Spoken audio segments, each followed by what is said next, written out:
Starfall Collective episode Worldbuilding 2. I think I got those words in the wrong order somewhat. But hello, hi everybody, hello internet. We're going to start with, I composed a little guitar thing and I'm going to play it for the guys to see if they like it for a possible intro music or possible theme to build some intro music on.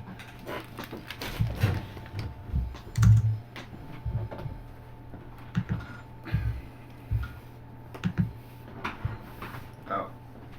It super can't even see me.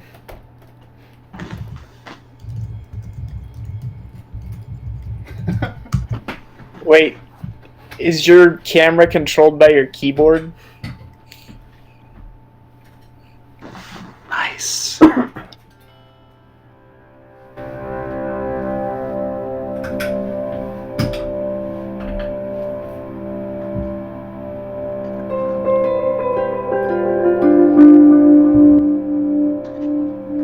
Dum, dum, dum, dum.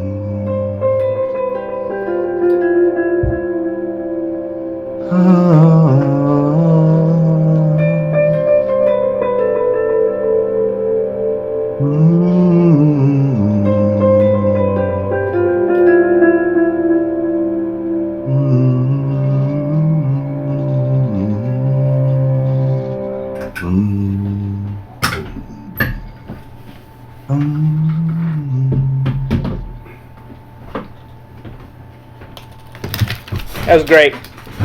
Good stuff. All right, there's that.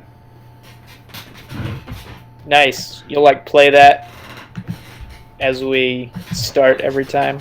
Well, hopefully, ideally, we would have, and actually this is how I wanted to start with some discussion of technology questions. But one of the questions is, do we have a way that everybody can use to Josh was just asking this before we started, to pipe whatever sounds you happen to have on your computer into the Twitch stream.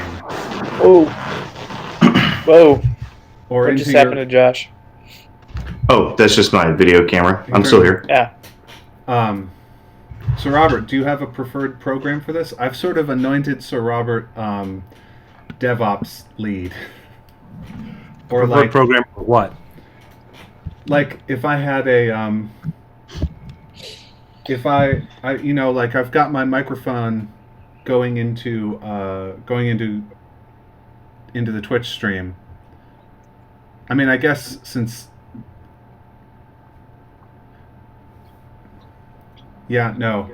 I'm probably not following. Yes, no, yes, no, no, yes. I have a microphone. It's putting sound into my computer. I also want to put sound into my computer from a USB to guitar cable interface and have them go to the same place. Do you know GarageBand? Good multi-platform solution for that, Sir Robert, at all? I think OBS is a pretty good one. That's the one I'm already using for streaming this. Sources you can put in and combine and do cool stuff. Depending on layers that you're trying to do with things, you can use VLC similarly. I might need to spin up both of those because I'm already using OBS to combine the audio from... Anyway, whatever. Well, no, I mean, yeah, okay. So I'll need to come up with my own Linuxy solution for that. But Josh, you might get OBS and experiment with that. I should be able to then use that to just pipe a web browser directly into it, right? And that way I can just access any app like Spotify or Amazon Music or the trick SoundCloud. For you will be, well, so actually, I mean, all this is dependent first on whether we have a better technology solution than Google Chat or Google Video Chat lined up. And Sir Robert, do we? I need some guidelines for what people want to accomplish. Here's what we want to accomplish. I'm sorry, I thought I told you this. If you look on other Twitch streams or D&D live play Twitch streams, you see that they are streaming to Twitch a thing with a picture, and the picture has slots in it for videos of their faces. So I've got that set up on my side through OBS. Okay. Well, do you want to turn off the stream now, and we will restart the stream with you doing that? No, or it doesn't matter right now. I have not done enough work on it to make it meaningfully different yet from this. Okay. Cool. I have it set up with some like overlay and some stuff for mine, but I hadn't done anything for the rest of us. But I can, and I could do something like figure out, having a Brady Bunch style grid for us or whatever. Yeah. I mean, that's basically it. We want a Brady Bunch grid, like Okay, yeah, all the cool easy kids. enough. We want to. Oh, basically, okay. we want to do what the cool kids do. Hey, I don't have a watch any question. streaming videos of anybody. A doing custom that. video feed stitch with just a interface. What's up, Dwight? How can I see that also without watching the Twitch stream, or because Probably. all I see is y'all's faces and it's just like whipping back and forth between whoever's making the most noise, and Oh, that's Yeah, no, I gives me a had to little bit mute of a that. headache. I used that for when we were doing improv, but I muted it after that. The Hangouts.google.com call web app for me shows each of our faces next to each other. There may be a way you can influence its layout, Nice. and it also I see that down like way in the corner. Yeah. Right, But you can then- also just click on one of us, and it'll just stay on that one, no matter who's talking. Yeah. So that's the challenge, is to take each of these disparate video feeds and split them, right? Yeah. So Robert, Nice. that's I'm just gonna stare um, at Dave's face. that's great. That is a fantastic. Glad you're making progress on that. But what we would eventually like is some way that you have set up for us to stream video, so that it gets combined into one of those Sure. cool kid Brady Brunch things and shot out to Twitch. Sounds good. I will do that. So, Robert, can I talk to you about that for 5 to 10 minutes after this? Sure. Thanks. Does anyone know a way to make the pictures of everyone next to each other the main thing instead of one person? I don't.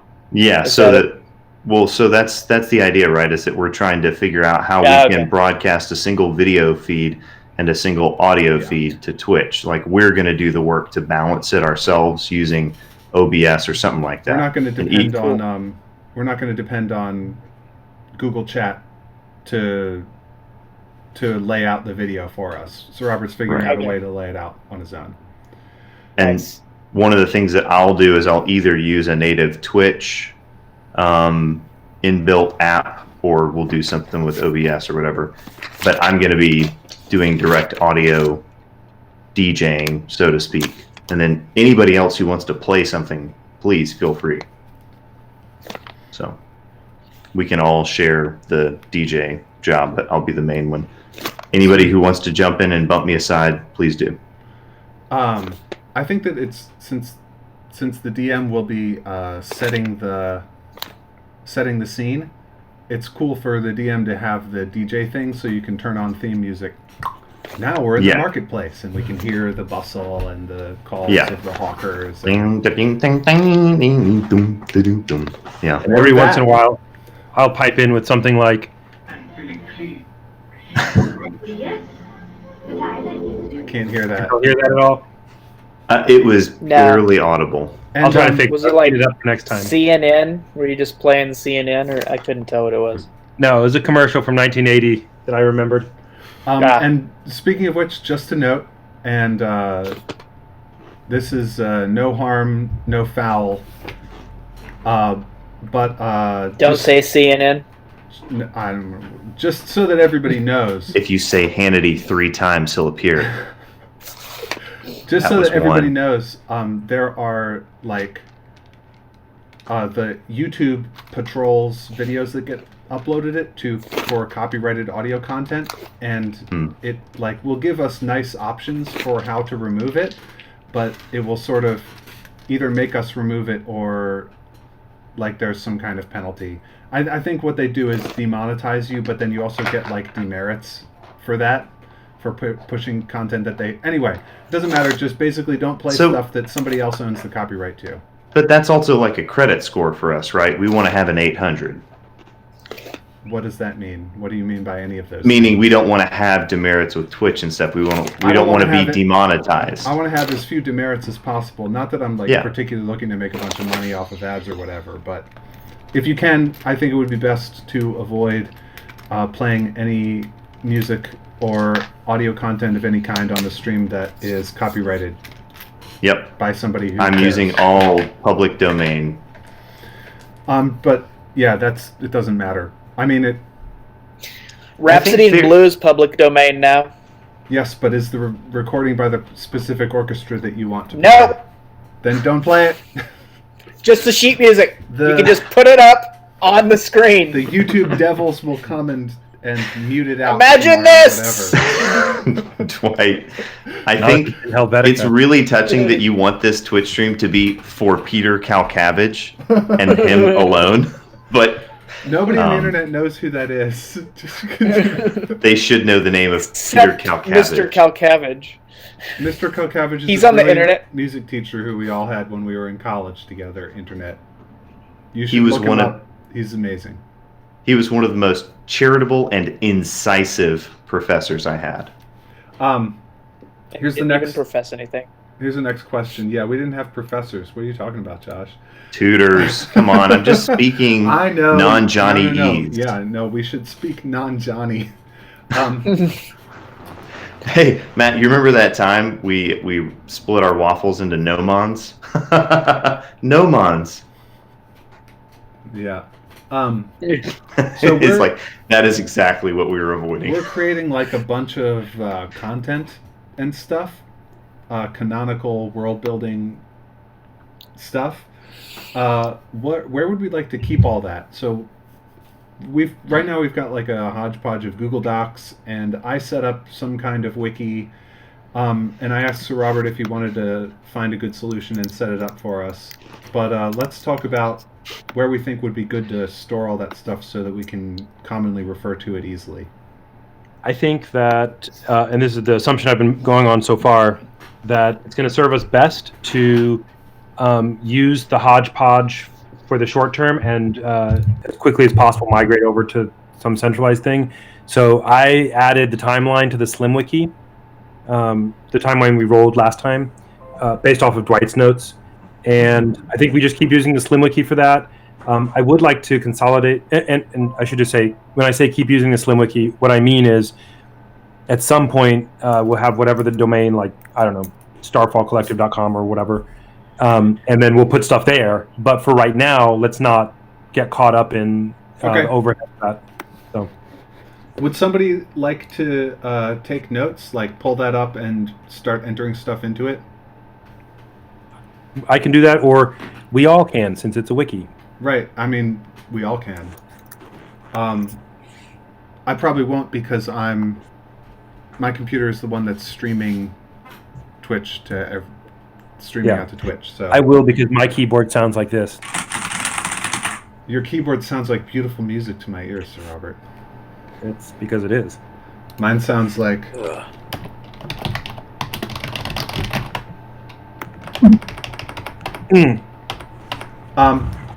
Threw up a little in my mouth. Just kidding. So the SlimWiki only has one login, so we can't all do it. Oh, right, Just that's as a true. note. Yeah, I didn't want to pay for more than 3 logins. So what about using TiddlyWiki? You mean you said TiddlyWiki on what's it called? Yeah, so it uses Git to log changes to the document to a Google Drive for the memory. So you just slap it on a Google Drive, which we already have. The implementation details are not going to be useful to discuss. I don't mind TiddlyWiki. I just mean to discuss them at this point. What we need to know here on the stream is we want a wiki. Sure. And then I'll be like, sure, let's get a wiki. And Josh, I'm happy to discuss like those options and all. But then we'll just be like, well, this wiki has this and that wiki has that, which is like not compelling content. Sure. Well, I think we shouldn't. I'm glued to the screen. I'm glued to the screen. We shouldn't worry too much about creating compelling content right now because, Yeah, but it also just uses time right. relatively needlessly. That's true. So Well, it would let's appeal use- to 27 high arch nerds, and that's it. So. Let's use the Slim Wiki that we already have for now, and then Sir Robert and Josh can make it part of their conversation later to implement that in some other way. Sure. So who's going to log into the Slim Wiki and edit? Sir Robert with his clicky keyboard. I nominate Sir Robert with his clicky keyboard. Slim I'm already logged clicky. into it and editing. That's perfect. Okay. Slim clicky. Okay. I want to know, how do I look at the wiki? Because when I click on that link, it just goes to the login. Yeah. Hey, Sir Robert, Slimwiki.com/the Starfall Collective with hyphens between those. and then if Yeah, you go that to, just goes to the login. It's not public. Sign in. and then if you, This is the failing of it, that particular. so Dwight, the credentials are in the text thread. Yeah, but I can't use it's fine. No worries. I don't need to see it. Okay. So, Sir Robert, if you go to Starfall Collective /places, do you see the word facet on the screen? Give me one sec. Places. Mm-hmm. Yes, it just says facet. Okay, great. So I'm going to type in something after that. Looks like I put it into edit. No, it's a read-only mode for me now. Edit, facet. Okay, but yeah, let's move on. We have a way for Okay. us to store these things. It's not the greatest yet. We're going to improve it soon, unless there's some pressing issue with Sir Robert typing our canonical history into this wiki. Then let's move on. Take it away. Okay. Josh. What D&D next? Josh, D&D Beyond. Yes. How Beyond. Dave still can't get lizard people. I still haven't deleted the campaign and re-added it. That's You my wanna do bad. that? I'm doing that right now. Okay, you're the man. Okay, so next item for with so far what we're doing with the videos is we're streaming them live to Twitch. Hooray! We're creating content. Then I'm Compelling content. It's so compelling. Internet, you are compelled. I abjure you by the power of my Feywild magics. The next thing is that I'm using Twitch's automatic magical thing to upload it to the Starfall Collective YouTube account. And it's going there. And then we're not doing anything else. Does anybody have any ideas for other things that should be done with these videos besides that? That we YouTube. would like to mention? Just in case? YouTube. Can we get them mailed to us via VHS? Yeah, I'm putting in Betamax charge of setting that and up. Laserdisc only, sir. I would say that I think we should be satisfied with YouTube until we get the non-technical production kinks like us talking worked out, and then we can retroactively put them on whatever else. Sounds good. All right. Nice. Including embedding on a web page on the starfallcollective.com or whatever. I mean, YouTube is where people go to watch this stuff, so I think it's a pretty good option. I agree. Next, think about this is sort of mostly for Josh. Josh, are you with us still? I think he started coughing. He's muted. He might be dead. Okay. I hope someone's watching the Twitch stream and calling 911 for him.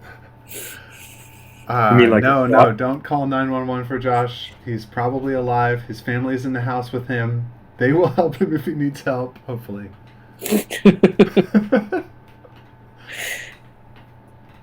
How about them? There he is. Hey, Josh. I'm back. Sorry about that. Next thing. This is mostly for you but also for all of us to pitch in on about a pre-game checklist. So you're going to be DMing, and you're going to want us to have certain things accomplished by the time we come to the table. Yeah. And I hope that, before we actually start playing, you'll give us that list in some concrete format, but maybe you can give us an idea of it now, or we could talk a little bit about if anybody has any input onto what that is. It was for Overleaf Adventures, the last project. I made you guys like do a little exercise where you wrote down all of your characters. Foibles. Yeah, you wrote down all of your characters' abilities and what you say when you do that character's ability. And I made you write that down on a sheet that you would have with you. And I made you like show it to me sometimes so that I knew that if you wanted to decide to use a skill, you could just glance at that sheet and say what is written on it. And then I, the DM, will be good to go from there.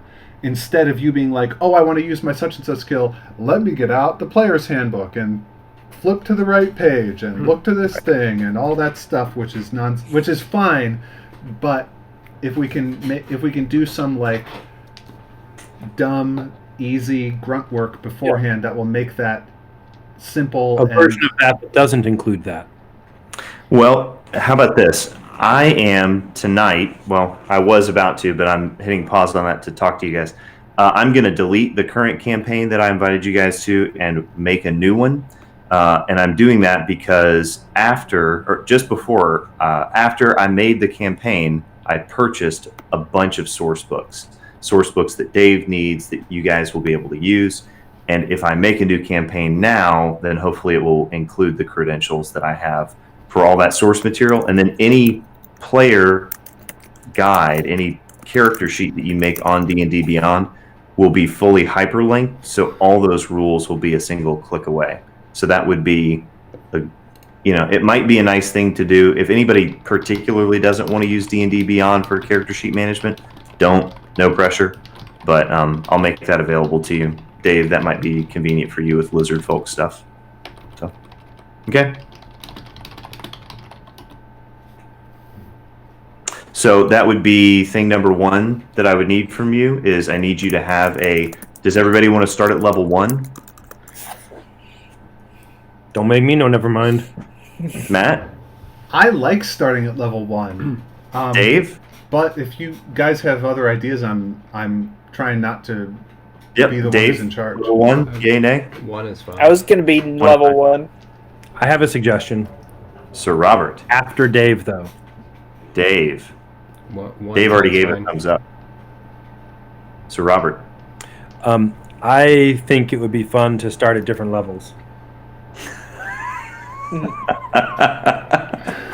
We'll converge, right? Because Right, we will converge pretty quickly, actually. So I've made this wheel, and as you've noticed, gentlemen, I've fashioned a Ducati for this wheel.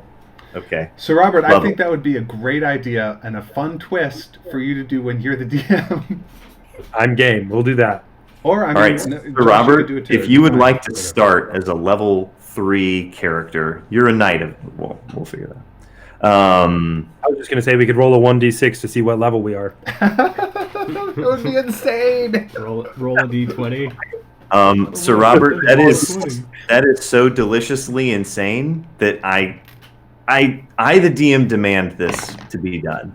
But Are you it is kidding? my will that we should run this first season completely kooky, and everybody roll a d6, and that's your starting level. Okay, well then we have to roll those d6s right now Oh no. on the stream, All right. and your camera has to be looking at that die.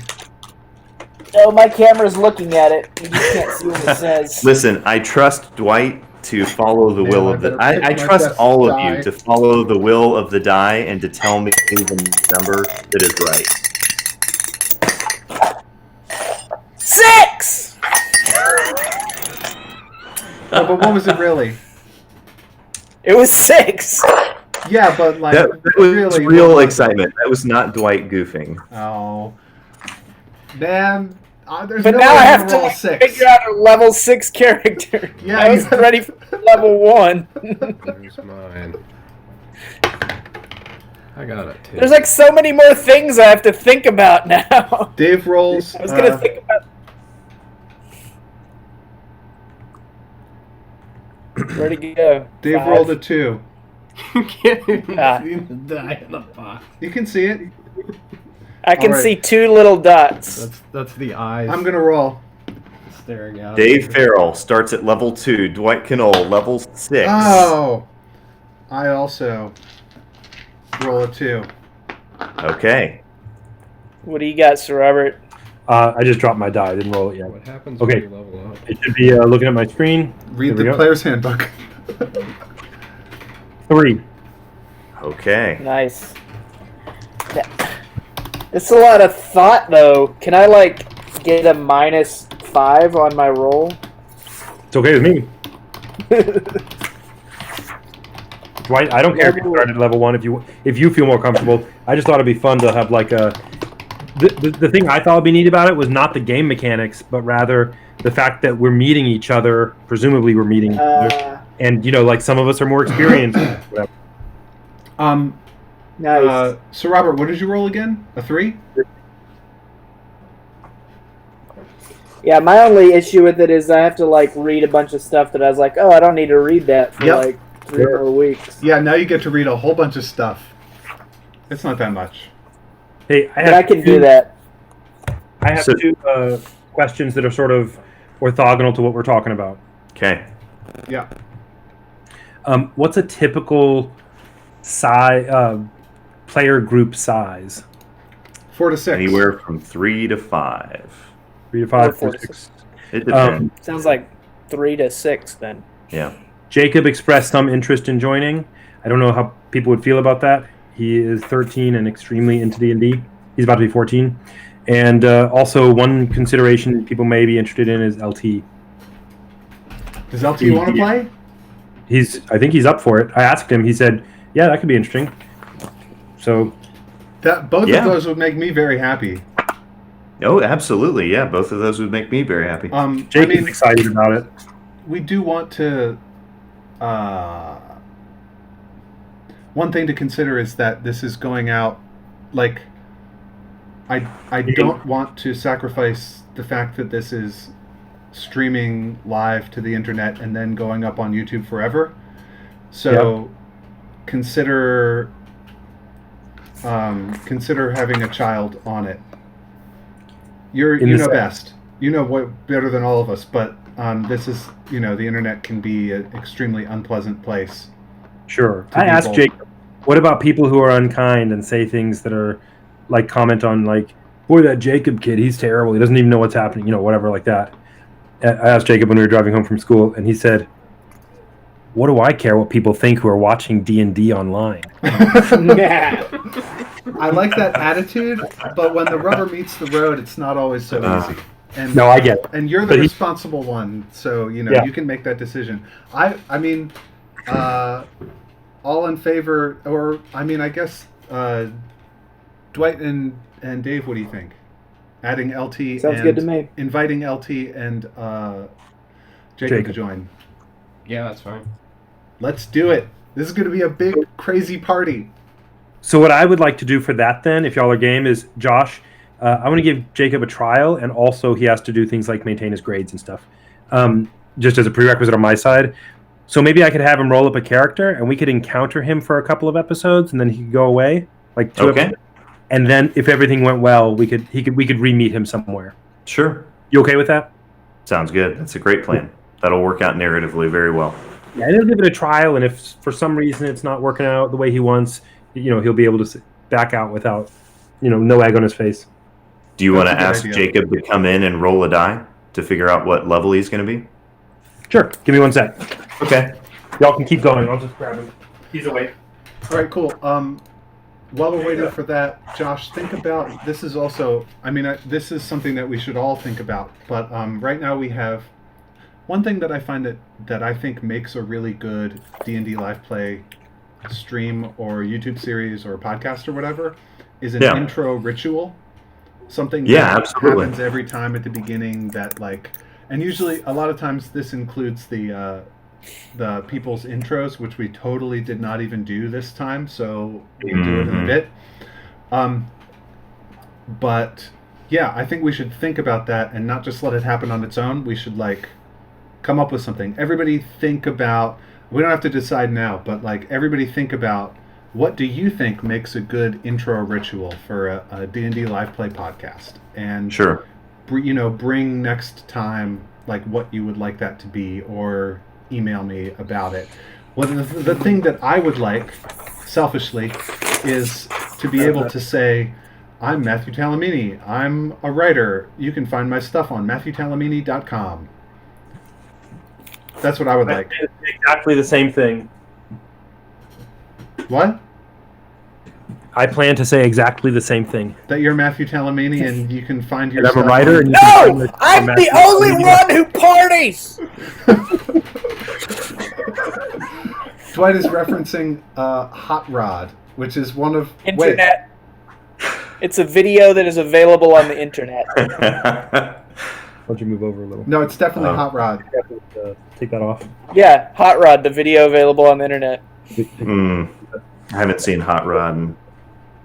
You haven't Can seen Jacob it. say hi? Hey, Jacob. Hi, Jacob. Jacob, Come a little closer. Hi there. welcome. What's up, my dude? I'm Josh. The last time I saw you, This guy. I held you like this with great effort because you were like the Pillsbury Doughboy. a You're little bit. chunky baby. Fat And now little- you are a young man. Nope, no more. Hey, Sir Robert, have you taught him the thing with the kid who's riding on the motorcycle with The his chubby dad? story, sure. My daddy went fast. You're out of frame. You're out of frame, my man. Yeah. Okay. We were gonna roll. I told you 1d6 to Yeah. see what level your character is. Mine's level 3 to start. 2 of them are level 2, and Dwight Dwight's is level 6 I love this. modified. Okay. So His eyes just got real Right. big. all die rolls are on camera, so there is no cheating of any kind. And he got a 2. Okay. All right. Nice. Welcome to the club. All right. 2 forever. It's good to be a 2. This is Really, that in this symbol, party, level 2. being a Make 2 the is the symbol, best Dave. level to be. Okay. So I feel like I'm going to be punished for being a 6. Oh, man. Oh, that's so great. good. You all set? Yeah. So I'll help Jacob offline making his character and stuff. Okay. Hey, Jacob, do you want to steal the honor of rolling LT's level, or do you want to let him roll that? Do you think he should roll it like you did? Yeah. It seems That's like the right answer. That's the right answer. You are a man of honor in the land of D&D. Strength and honor. Cool. So why don't you go finish your stuff? Is your math homework done? It is done. Okay, great. Go. Have a good night and go to sleep at the right time. Okay. Okie dokie. See you guys soon. See you, Jacob. See ya. Looking forward to playing with you, my man. Bye. Oh, this is very exciting. I'm very excited now. So, okay. Oh, let me put that down. Jacob is 2. So, Robert, we were just talking about intro rituals, and I was exhorting us each to think of what we would like in an intro ritual, and I was saying that what I would like is to be able to do a little self-promotion. Okay, great. And I know want exactly. you guys what to to do say. self-promotion because I think of you as minor superheroes, and your stuff should be much beloved of all the people in the land. I know. I'm ready, and I know exactly what I'll say. Can I ask everybody to say one thing in addition to that? Just one? Like, just say, this is something interesting. This is a thing that happened to my character last episode that was interesting. Like, you can highlight whatever you want. It can be super quick, super short. Oh, Last so you want like a recap as part of our intro ritual? It's not a recap. It's not comprehensive. It can be as random and minute or as, like, serious and No. profound as you want. I mean, But yeah. this is what surprised me that happened to my character. I think that could be really Character woke up this morning and he was level 6 instead of level 1. No, I Can we think talk about characters soon? we have a lot to talk about, and we're not going to get to characters. Can you like get a whiteboard behind you with a list so we can keep track? I was going to stream the list, but then I decided not to. Yeah. The list of what? Everything we have to talk about. Got it. Okay. I'm ready. What's next? What's next is so the intro ritual will be something like, "Hello and welcome to Starfall Collective. This is episode 3." And it would be like, Matt, and I would say, "Hi, I'm Matthew Talamini. I'm a writer. You can find my stuff at MatthewTalamini.com. My character's name is Thrak the Thunderer, and last episode I ate an omelet. It was great." I'd like to do them as two separate bits. I'd like everybody to say their intro, and then everybody can say their most interesting thing. That way we keep those two distinct. That's great. I love that you're thinking about this, and it's exactly what I want. I think that's a really good idea, and we should go with it. Anybody else have any thoughts? I don't. I try not to. Thoughts, Dave? But I'm daggum, they with keep her it coming. on that. Dwight? Sorry, I couldn't hear Dave's thought because Josh was talking. What was Dave's thought? Oh, I just agreed with Sir. Nice. That was my only thought. Let's go through and introduce ourselves now, because we totally didn't. Everybody has just heard 2 or 3 times who I am. How about you, Sir? Who are you, though? I'm Matthew Talamini, and I'm a writer, and you can find my stuff on MatthewTalamini.com. Talamini with a T. You know how to spell Yeah, but the how rest many already. eyes? Although Matthew Palamini is a lovely man, he's a poet. Okay, Sir Robert, who are you? I am Sir Robert Burbridge, and you can find some various things that I'm interested in showing people on thefarce.net. Copy it. There's nothing there TheFarce.net. yet. Yes, there's nothing there yet, but for posterity's sake, I'm saying it as though there currently is. I bought it, and I'm about to use it. I just haven't gotten to it yet. I was about to go there. Josh. For it. My name is Josh Suich, Suich, and you can find me at jsuich pretty much everywhere. Dave. Hi, I'm Dave. Agree. Dwight. Hi, I'm Dwight. Do you want to promote yourself any farther up the chain? I would like to demote myself. Don't look for me. No, Dwight, I don't think you understand. You're going to be level 6. You're getting a promotion whether you like it or not. So what's your title? It's enough promotion for me. All right, everybody else gets to pick Dwight's title. Internet. Nice. These guys are great. Don't let them be humble. They have very good character, and they're trying to be humble. And I'm just going to resist that and try to get you guys to know how cool I think they are. Next thing, D&D rules questions. Josh, these are for you to answer. Leveling up, set amount, or when we level up our hit points, are we going to use the set amount, or do you want us to roll for it? That is up to you. You may either take the set amount at any given level, or you may roll for it. If you roll with me, then I'll roll a die at the same time, and you can either take my die or your die. We're going to rip that off from the Glass Cannon podcast. I like that. That's a good. Wait, but It's a good moment between DM and player. That's like much more likely to produce high hit point characters than.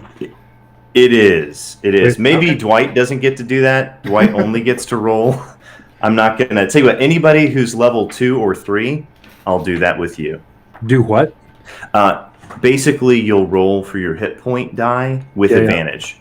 When Okay. you roll, I will also roll, and we'll Yeah. either take yours or mine. And if you need me to, I'll catch you with my better roll sometimes. Cool. It was just a fun little moment on that I saw in Glass Cannon. That sounds great. Yeah, Josh, I'll do that. My character rolls d8s to level up. Okay. Are you doing that right now? Yeah? Oh, geez. I don't even have dice with me. Let me Never get a mind, die. let's not do it. What? We'll do it later. Okay. Just promised Yeah. dice. Okay, next thing, level advancement. Is it going to be Tease. XP, or is it going to be by XP, or is it going to be by Ebenezer, or like whatever they call it? Ebenezer. Milestones. It's going to be milestones? Yeah. I don't understand what that means. The difference So- is... So with with the last project, I gave you guys HP, and I told you what it was, and you had to keep track of when you were leveling up. but Yeah. that is an optional rule, and the other option is that the DM just tells you, oh, hey, you guys have just leveled up at some point, Oh. according to the DM's discretion. That's called the milestone method. Great. And Works that is for me. what Josh would prefer. Josh, should we use when we're setting these are questions basically that D&D Beyond asks us when we set up our characters. The Yeah. other two are: would you like us to use encumbrance?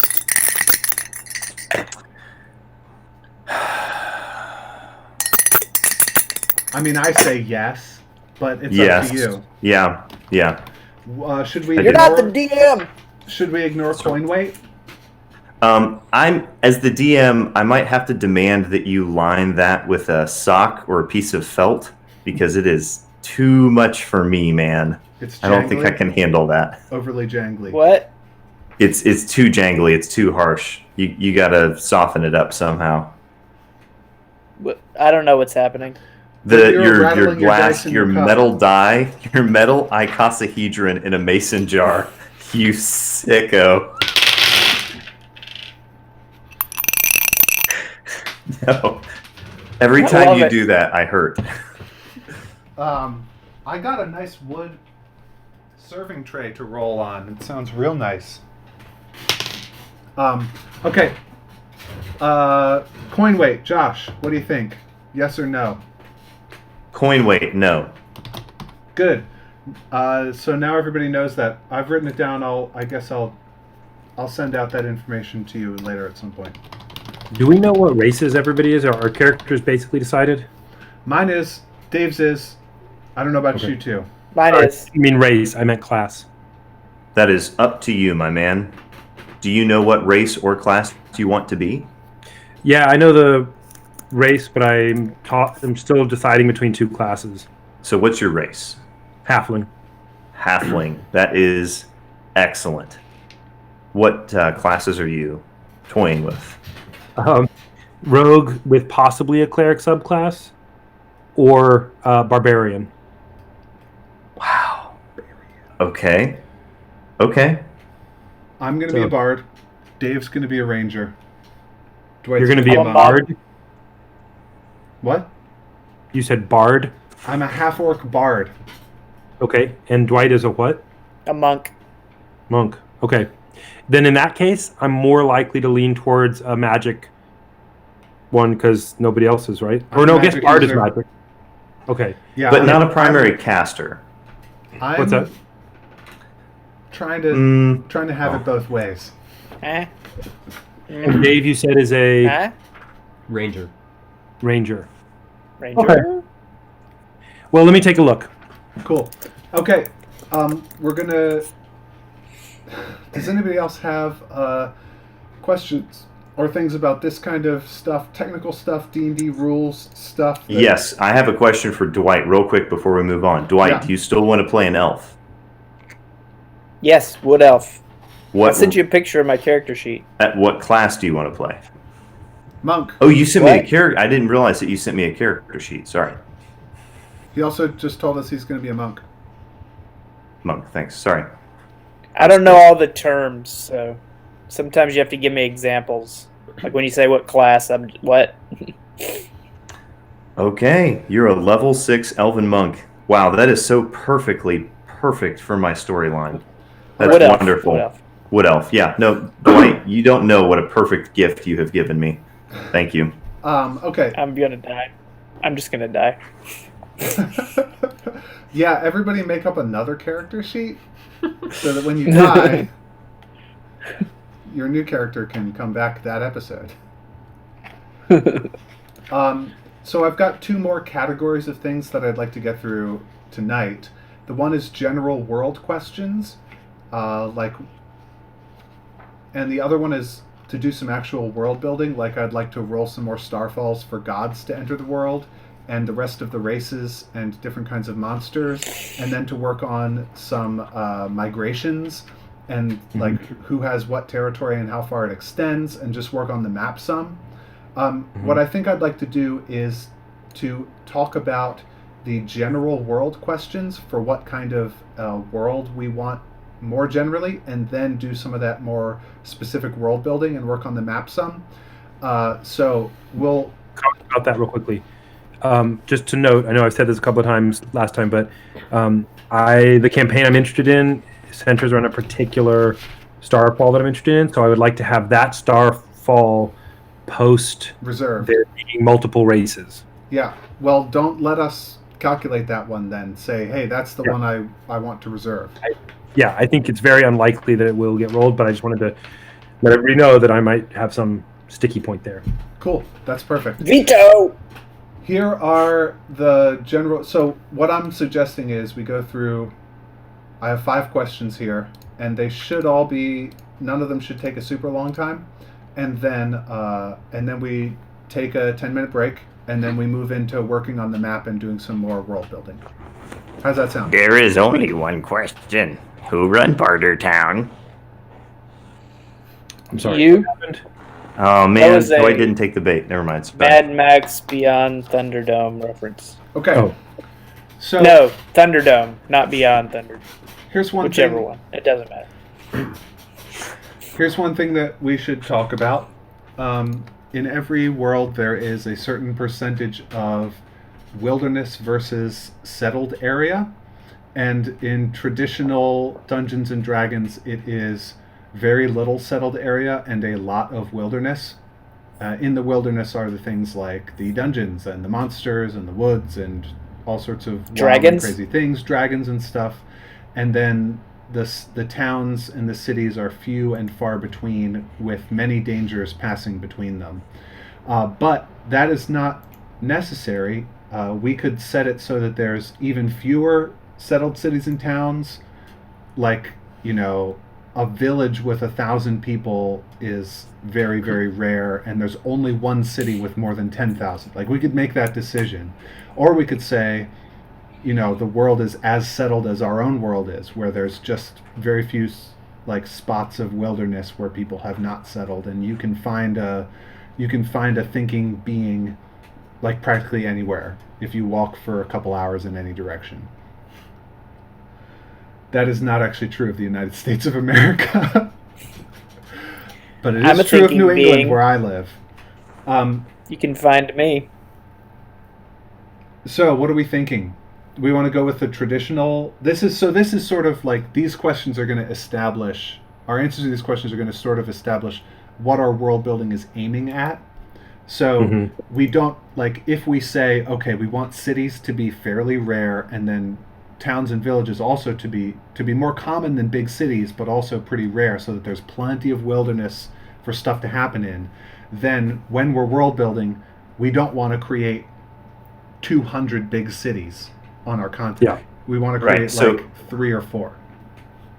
Well, we already kind of made that decision because we said that the starfalls happen with greater density to the northeast, northwest. And so there's a greater density of just life and population. And then the further down the disk there's- you go, the more Oh. broad and dispersed it is. We understood that differently. So because of all the starfalls, there's much less population to the north. Because things are insane. It's the Wild West. New stuff is happening. New powers are emerging. Stuff vanishes randomly because a portal brought Gotcha. a starfall brought a portal to the elemental plane of water, and 50 square miles just flooded for no reason at all, until some wizard showed up and closed it down. Like, life there is extremely uncertain. If you plant crops, you can be pretty certain that they're not going to survive to harvest time. Whereas if you go far south, Right. Can I jump in? Yeah. I think because our chronology has 4 extinct races, basically 5 great races. If you count the elves as one of the great races, they're not yet extinct; they're declining. So we actually have really, really old ruins from the Dragonborn, like really old ruins. yeah, And then there's also merfolk ruins that are going to be some in the marsh and some probably in the ocean or whatever. There's dwarven ruins that are much newer, and we're getting very new at this point. Well, not 20,000 years. And then there's satyrs, which are really new. They've overlapped. They're like, current our human history, real world human history ruins. So what I would do is I would roll a die, keeping it randomy, and say, and like maybe a D10 or D20, how many big cities each civilization had, and including the elves. And I wouldn't give any big cities to any of the human, orc, halfling, whatever. I think there should be. I think there should be at least one big human city, so we can have What like does a big mean paladin there? army. Does big mean in this era 100,000 people, or does it mean 5 million? There's a official answer to that. Yeah, Official D&D answer. D&D supposes only like medieval Renaissance level society density clusters. Okay.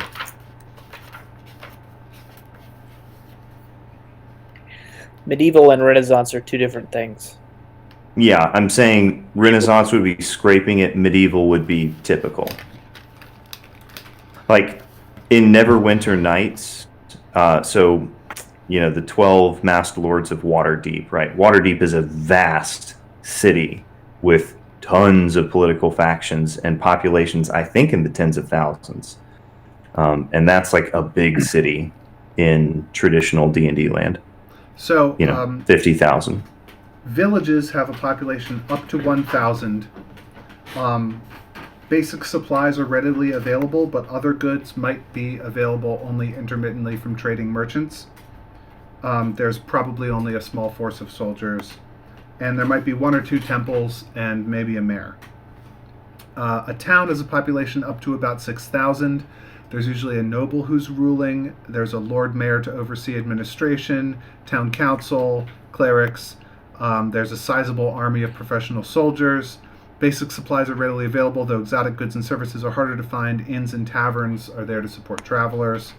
There will be multiple temples, merchant guilds, various organizations. A city has a population up to 25,000. There's also going to be a noble, but more than just one noble family. There might be a wall. There might be a larger army and guards and an actual police force. Almost any good or service is available, up to like magical stuff. And there's lots of temples and guilds and all sorts of things like that. So that's what D&D gives us to work with for these terms: village, towns, and cities. And the rules are basically like, for if your adventurers are there, what they can find, what kind of law they're likely to encounter, and things like that. Okay, in that case, I'm for more cities. I was thinking... You were thinking like 1 million people in a city. Yeah. Yeah. Yeah, which I would say none of for humans. But I'd be okay with 1 million, like, for one of the... for each of the great civilizations to have 1, 2, 3, 4 cities that were that size. Though they're now extinct. So would we like to create a procedure for when we are building the world to roll to see how many cities, how many towns, how many villages Sure. each empire created? And for the extinct empires, they will be dungeons. Those will be like ruins that are left over. Yeah. And for the current ones, they'll be active cities. Yeah.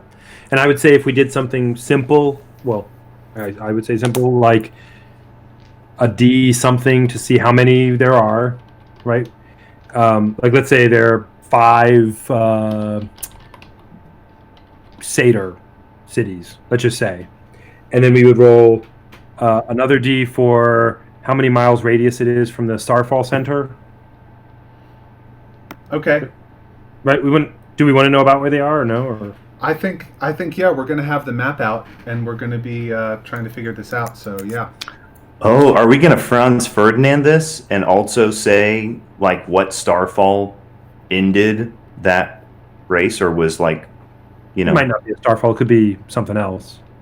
Okay. I mean, I was thinking we know exactly where the star fell, and that's sort of the center of that civilization, right? yeah. Well, so what I would like, and what I was originally thinking, and what I originally pitched to Josh, was that the first Starfall would be the first city and first purest form of that race or of that monster of whatever it is, and then there would be, after that one collapses, multiple more debased or admixed cities after that. So maybe So our previous thing that was like their extinction, is that the collapse of the first city, or is that the extinction of the race? I think we imagined that was the extinction of the race. We wanted to have entirely extinct races. Okay. Cool. So what about 1d4 secondary cities, which are cities that were founded after the collapse of the primary Starfall city? Uh-huh. And Well, shouldn't you roll 1d4 per city? there's would that one number primary be? Starfall city, so yeah, 1d4 per primary Starfall city Mm-hmm. Right. will give So us 1d4. That sounds fine. And then like that number times 1d4 towns Sure. and the number of cities times 1d10 villages.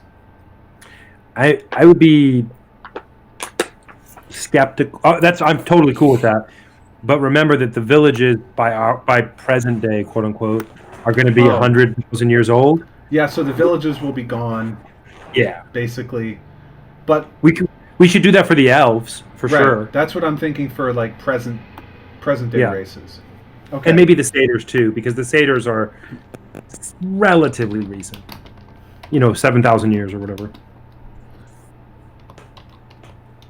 Cities times 1d4 towns, and cities times 1d4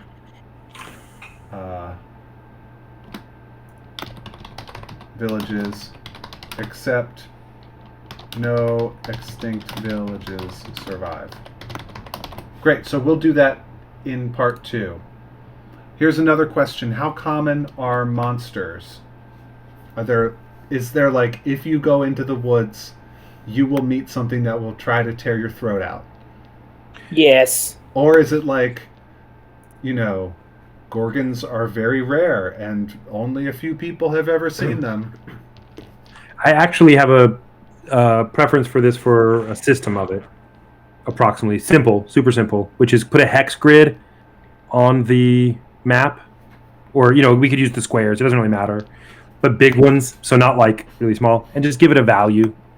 Pretty rare in this region. Pretty. Mm-hmm. We could wander into a For more each- dangerous territory. For each What's that? kind of monster? Oh, not necessarily. I just meant like. Monsters CR. in general? Yeah, it's like a level 6 dangerous to a level 1 dangerous, Well, or I something think like. generally we can... It would be a CR topology map, right? Sure. I mean, we can generate one of those, but also monsters are going to be much more common the further north you go, because they will have been arriving via Starfall and not encountering like farms and armies to drive them off. Great. That seems very mappable. Cool. Yeah. All right. Keeping so in mind that let's- all these numbers, Danger level on each kind of tile. we'll still need to pick a shape for them to hit the map, and then while we're doing that, we can twist them up and, fudge the numbers. Yeah, and obviously the DM would be able to use some discretion. Yeah.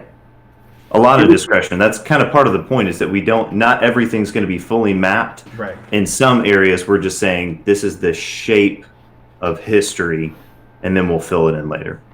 Yeah. How about and this is actually something that I didn't write down that I wanted to talk about. Is that I would like. This is what I would like. Tell me what you guys would like. I would like for all of us as a group in these world building sessions to be in charge of the world map, and then for there to be smaller maps that only take up like 1 or 2 squares on the world map. So the world map is the size of like all of England or half of California. I think we were saying like Eurasia. Eurasia, that's much bigger.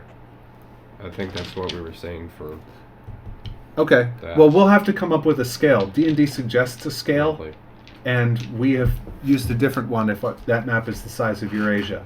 But we'll come up with a scale. But what D&D suggests is having 3 scales. There's a world map scale, and then within the world map, there are maps that are like at 1 to 10 ratio or something, and that's province scale. And then within provinces, there are maps at like 1 to 6 scale for 2 provinces, and those are, I forget what scale that's called, but adventures are supposed to take place mostly in that smallest scale.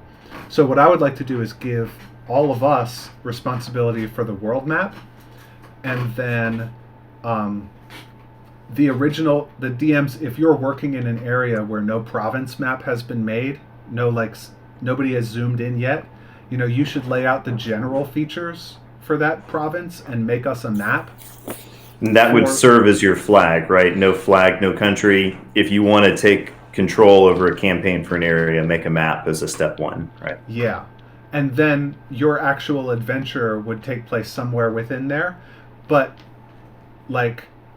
you should be okay with somebody else making an adventure in the province map that you created. But maybe you can reserve your own, the lowest level map that you made, for your own campaigns. Josh made this area. He really knows all the towns and the economy and everything in that spot. So, if you want to have an adventure in that lowest level map area, you need to know that content. You need to have watched their material and do your best to stick to it. Get Josh's permission. Right. I'm saying. Whereas, yeah, that was the other thing. And the other thing would be Josh does get to say of his that lowest level map, no, you guys, you don't get to make an adventure where they go in here without my permission. But of the province level map, you don't get to say, stay out of this spot. Yeah. This is mine. Right. I love these different level permissions coupled with the wiki and making that a kind of source control for homebrew integration. Well, I think, we're adult enough to manage that on our own. We'll know. Sure. But yeah, I think imagining it as a permissions level is a good thing. I'm looking for the... Well, I'll look it up over the break, but what the name is for that lowest level map. Awesome. Next question. What is the... actually, you know what? Because I just, steamrolled all you guys. What do you guys think about that? Does that sound good? Sounds sweet. So, Robert, you're going to be DMing as well. You're on the schedule. What do you think about that? I think that's great. I have some stuff in mind about tracking some of that and doing it just from my old mud coding days. And I have some ideas for how to maintain a world that way and use some of the tools we have available. We don't need to worry about that. I would love for you to implement those things for us. That would be fantastic. Next I'm question. I'm making some tea. Tea is good. You're making some tea? Next question needs to be about D&D. All right. I remember a 10-minute break at some point. That was... Yeah, we got three table. more questions and then the 10-minute break. Okay. What level of The moderator technology does do we not want to be at? recognize the interruption. What level of technology do we want to be at? Steampunk. All right, That's an steampunk. option. If everybody's into steampunk, I will go with it. Is there a language guide for this? Like low, high, medium? What are the choices here? I think what most people do is pick a point in actual Earth history and aim at that. Oh, you mean actual tech, yeah, not So, magic tech. yeah, no, not like magic, but has Archimedes lived yet and invented water wheels or that water screw thing? Do they have Yes. windmills? Have Renaissance. guns been invented? Do we have flying cars yet? No, you do not have flying cars. Technology level is post-Roman Empire. So that's sort of the traditional setting for D&D is exactly that. It's like Europe post fall of the Roman Empire, there used to be cool machines, but we don't understand them anymore. But So we one don't of the have to do that. One of the really cool things about this, though, is that we're working in a time scale that allows us to have significant changes in tech level if we Right. wanted to from campaign to campaign. Yep. So Robert could easily have a steampunk setting with lasers on the other side of a ridge, right? If there's a geographical Steam divide. Say what? Steam lasers. Steam lasers. Using these steam lasers. I would kind of rather us pick one basic historical moment and have all the adventures take place in that moment. We can do something else if you guys really want, but I thought that was kind of the whole point, was that we were going to be jumping around to different major epochs of the land of Starfall. That is not what I was imagining, but if you guys are interested in doing that, then that's fine, I guess. The way I had envisioned it, just for what we've talked about so far, is that since we're playing with D&D rules, everything has to be post the fall of all of the races that we're currently using. The stars for those races. I mean, there has to be a halfling star, or at least a human and an orc star has already fallen. So that's our kind of epic Right. EPOC. So everything has to be past there. I like what we talked about the sort of Michener-esque, there's like a kind of a dogleg historical conjunction between any two seasons. Mm-hmm. You know what I mean? Mm-hmm. Yeah, and what that means is that we would be generally aiming for one sort of 10 to 50 year period that all these adventures take place in, generally moving from past to future. Sure, until someone finds a portal to the dwarven golden age. Or whatever. And I'm kidding, sort of. but I do think it would be fun to do this is really a question of what we're trying to do, and what Matthew wants to do is write a novel. But maybe that's not going to be great for everybody. But what I think is really compelling, I really get into a D&D campaign or a D&D adventure when I have the idea that I'm going to be experiencing like a big serious history, and like season 2 is going to be telling me more about that same history. What's not on the stream? Oh, We're crud. streaming right now. It is. Yeah, but not the chat, right? Yes, the chat. I told you. I typed that. The It's things not that that you bad of type a into joke. chat It's a Sean Connery joke. are It's on just a my Sean Connery screen, joke. and my screen is going out to the internet. I typed that to you, Dwight. It's not working. That wasn't me. I said, It was I Josh. said in chat, Dwight. This is Josh. Just so you know. This is Josh. Why are you getting on to me? Sometimes I feel Like a nut? I've been tied. I just highlighted so the whole internet can see it, where I said, Dwight, I want you to know, Josh, you should have seen this too. I want you to know that the entire internet can see what you type into the chat. So you have no excuse. Oh. Hi. What's going Okay, on? My comments were all assisting our efforts. So Robert officially is the whip. He's the floor whip. Okay, so, fellas, It's like getting close to my bedtime. let's talk about the level of technology we're aiming for. Do we want to do the traditional D&D? This is like... It's good for me. Yes. Okay, cool. We should stick to the D&D standard unless taking a creative departure. Cool. So you can refer to the Dungeon Master's Guide or 5th edition player's manual and general what people say on the internet for which type of technologies exist in the world. and traditional D&D technology level will be correct for this campaign. Next, how common is magic? Do you want to answer that similarly? Like a village probably won't have a wizard, but a city probably will. I have a stick. Go ahead, Sir Robert. You're going to say? The star that I'm interested in, its fall, is related to this, but my interest was that it's pretty hot. My general notion was that the world is rich with magic, not like to the point of chaos, but like to the point of like it's normal to solve problems with material resources, and failing that, to pay someone nearby to help you a little magically. I don't have a mule, but I could get somebody to help me lift this. You know, a wizard.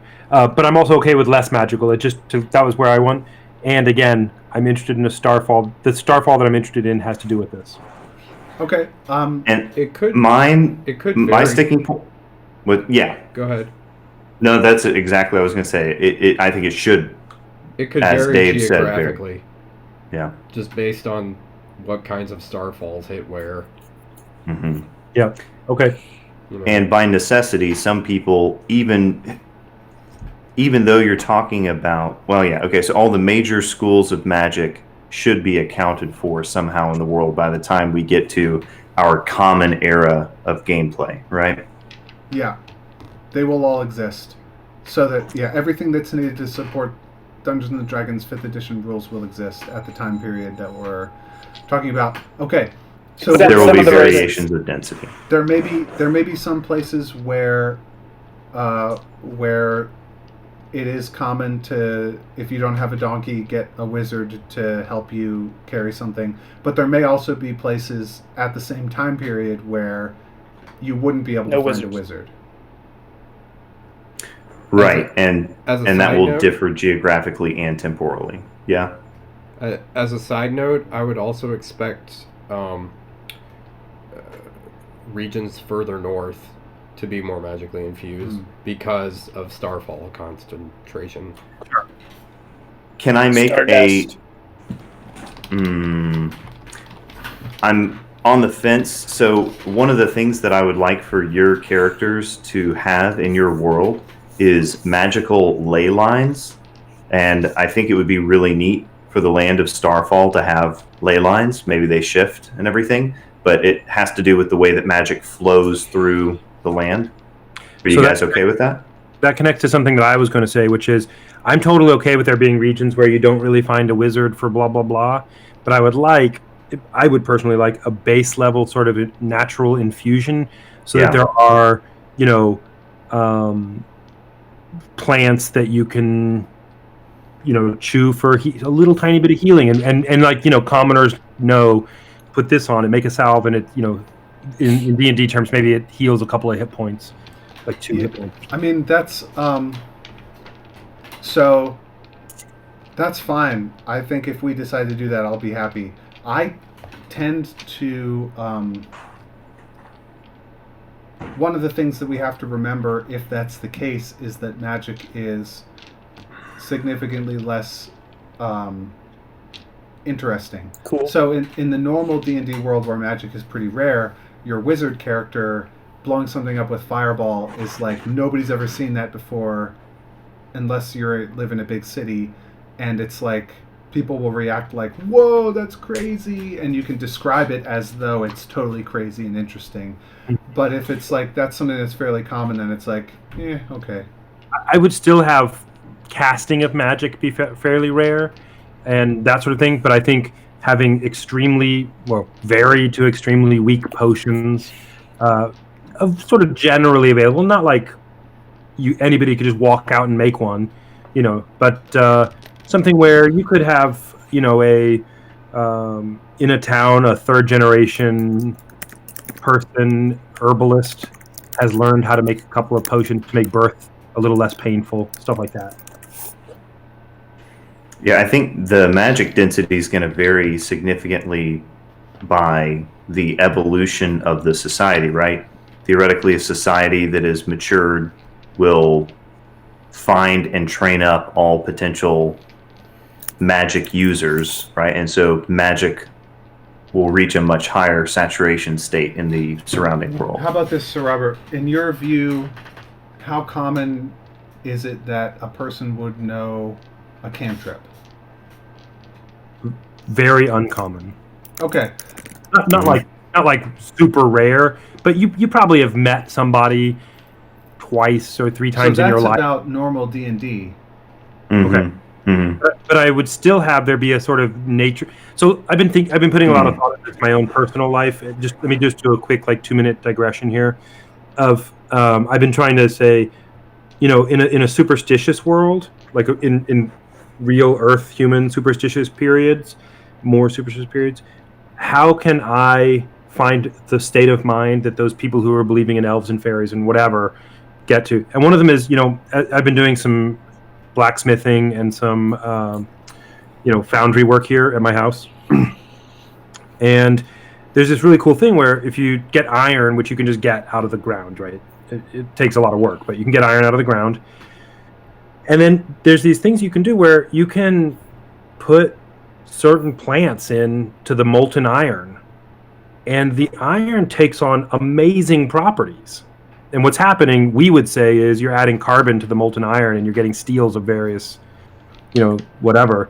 But if you're doing that in real life and you're like, hey, I found that if I put these kinds of whatever into the molten iron, I'm at a place where I know the secrets of this, and I'm making this kind of steel this kind of iron that doesn't rust. What in the world, right? That's magic, effectively, perceptually. And so all I'm doing with this D&D is I'm thinking I want to have people to have that mindset and embellish it maybe with some actual magic that's in nature. But that's different than casting a spell or something. That's like, hey, I know where there's these mushrooms or these herbs or these whatever.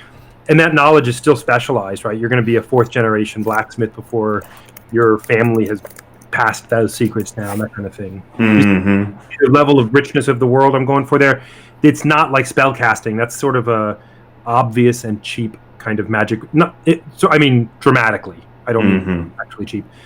But this kind is like where the people living in the world may believe in the D&D creatures, and they may also believe in creatures that are not there, like certain kinds of brownies, or I don't know if those are in D&D or not, but because they're seeing the world a certain way and they're expecting it. Okay, anyway, that's what I want that level of belief in the magic of the world, and maybe some potion of easier childbirth, and it doesn't work, or it's all psychosomatic or something. But I'm interested in people in magic being a real part of how people think. That's fine. Yeah, you're interested in reality having a level of granularity that it's rich and discoverable. There's deep magic in the world. There's also a deep ability to observe more, learn more. It's like technology. It's always expansive and growing, right? Yeah, you can go out there and I can go to my backyard, which I actually have done, and build a furnace out of the clay I dug up out of the ground. I did that with the kids' primitive teching, right? And then we build the furnace, start baking bricks, do all that stuff. But it's going to take a lot more work to be a wizard at that, quote unquote, and be able to, for example, make a circuit board. Mm-hmm. That's not something I'm going to do out of my backyard. Okay, so give that little rant. So Sir Robert, what you really want is something that's more cultural than physical. Yeah, but yes, I want it to be cultural and backed by some actual thing in the world. Like we could go to a normal village and possibly buy a potion of very light healing or that's normal D&D. Okay, Except great. Normal D&D would also include lots of people not really believing in magic, and you kind of want most people to believe in magic. Yeah. Cool. I want it to be more like that and less like the sort of mid-20s YouTube commenters who are like, I'm an atheist, dude. And they don't believe in anything because it's hardcore. So. Trigger alert. Oh, no, I'm not. You know what I mean. Sure. Yeah, you want it to feel like reading Chesterton or George MacDonald. Credulous world. Oh man. Okay. We just lost 3 viewers, guys. I'm okay with that. We only have 3 viewers. I know. He meant you lost me. You lost me at hello. That's right. I was waiting for you to say goodbye from the moment you said hello. Okay. Okay, so this is fantastic. Shout out to the 3 viewers. Shout out to our 3 viewers. Shout out to Dragon Craze, actually, who's like watching us and commenting What? in the chat.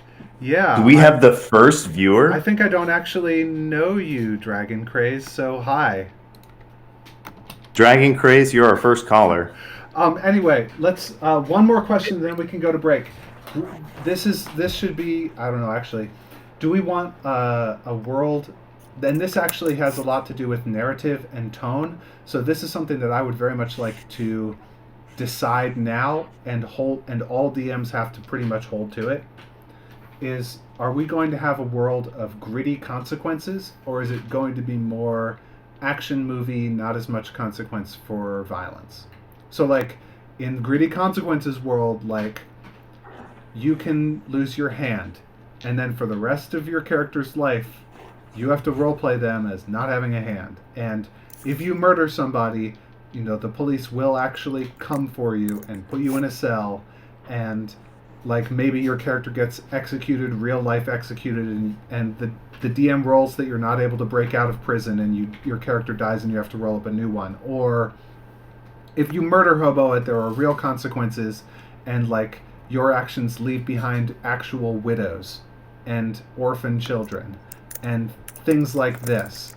Like, Yeah. or the other side of that is, the other possibility is that it's much more like an action movie where there are red shirts and their deaths are forgotten by the next episode. And that's a strong part of D&D tradition and storytelling tradition, and it's totally fine. And both sides of this are fine. I find that things are a lot more fun if it's like, if there are red shirts and you can definitely have some combat in an episode without everybody worrying about like having to deal with the consequences of it for a really long time, but that there should be some consequences. So I like sort of a midpoint between these two, but tell me what you guys think. Like, how do you feel about it? I have things to say as usual, but I will wait for others. Dave, what do you think? Midpoint Oh, seems wow. You master of the freshman year discipline of silence. Dwight, what do you think? I like being a superhero, but I mean, it's okay. fun. Well, then you should have rolled a 6. I did. Oh, wait. Dave? Dave already said he's fine with the midpoint. Josh. Got drowned good. out. Also fine with being a superhero. I guess I don't have. Josh, this is, I mean, you're the first one who's going to be restrained by this. Sure. So my ethos is going to be Skyrim with zany prison breaks. Yes, a guard's going to come up to you and put you in jail. We're probably always going to find a way out of jail between you and me. So right? that's like that seems to me like a pretty good midpoint. Like, your actions can have consequences that put you in a tight spot, but you can probably get out of most of your tight spots. So Robert, what do you think? Eventually, I'm going to expect you guys to come up with a real humdinger for why. But yes, we'll figure it out. Duke's a hazard, right? What do you think, Sir Robert? What's your preference?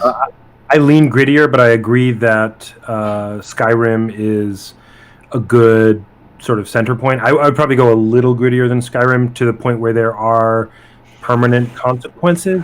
But I think the fall off, the curve of that should be pretty steep. So most of our actions, stealing something doesn't get you the police coming after you for it. There's no such thing as, grand theft cart, stuff like that.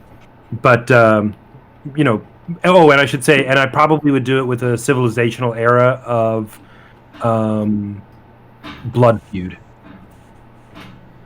So you can What is that? you can You get into a offend hat them badly, they might come after you with their clan. Oh yeah. Okay. And again, law will be different in different places. You might walk into a city where Palor is worshipped, and there's a city guard on every corner with a sword. Sure. And you'd better right? not steal a penny then. Yeah. I mean, you're a Tombstone in the Old West, right? You've got no guns allowed in here, Wyatt Earp's there, that kind of stuff. Is going to, I would say, the sort of high level of law enforcement. And then the other side of that's going to be, you're out in the wilderness, the West Wilderness, panning for gold, and somebody comes up on you and kills you, nothing happens. It's also possible, like if we're going to have this Elven Empire, for instance, it could be that beneath these trees, the Elven Empire law reigns. Yeah, sure. Absolutely. And conflict over that. The humans could think that this part of the force is theirs. The elves come in and do stuff, And that's real stuff. Anyway, there you go. That's what I think. Yet another spectrum I'm really eager to see people trade off and play with geographically and story-wise. So, any other general world questions of this kind that any of you guys think that we should consider before moving on? This is sort of, the last time, we're probably going to talk about this unless somebody really wants to bring something up. I think I'm good for now for that. We're writing the constitution of the Skyfall Collective. The Skyfall Collective. Man, it's the Skyfall Codex. Man, we gotta put it on parchment. Okay. Perhaps some soft vellum? I hereby declare break. It is now break. We are on break. In 10 minutes, we will come back and we will do more stuff. I'm going to leave the camera rolling, and you guys can read the titles of the books on my shelf if you can. When you come, Now that Matt's gone. when you come back, you can see. You get to write Yelp review in D&D for my only I can't hear you, Mexican Josh. restaurant in all of China. Okay. What in the world is happening right now? Let's see. What was I going to look at? I know I was going to look at something. What was it? The Starfall Collective. I was going to say, Sir Robert, we need to recognize you formally for taking on the most homework of anyone in this project. Knight in absentia. Places to go and people to be. Well, you are level 3. You'll be the first of the others. Yeah. Hey, when should we listen to it? That's a little loud. It's a little hot compared to your audio feed. I mean, That wasn't me. oh, that's Matt. Oh, it's his music playing. Okay. Yeah. Sometime we should talk about the star that I'm interested in doing. It's going to affect some things. I don't think in your campaign it's going to affect a whole lot, but it might. So maybe you and I can talk about that offline. You don't want to mention it on the feed? I don't know. I just don't know we don't have any procedure for what should be considered confidential or secret about the campaigns or not. Yeah, I don't want to tell everybody, hey, this is the center point of a campaign we'll do it. That's up to you. It's your information, so if you're comfortable with it being a teaser, then we can have the conversation on the feed. If you'd like to keep it non-teaser material, then we'll take it offline. Let's do offline first and get Sure. you and Matt about it. Basically, the reason I want the level of magic that I want is because of the star I want to see fall. We have got to get that music cleaned up and streamed safely so that it's buffered. Yeah. Hey, I'm gonna go get some cream for my tea. I'll be back. Me too.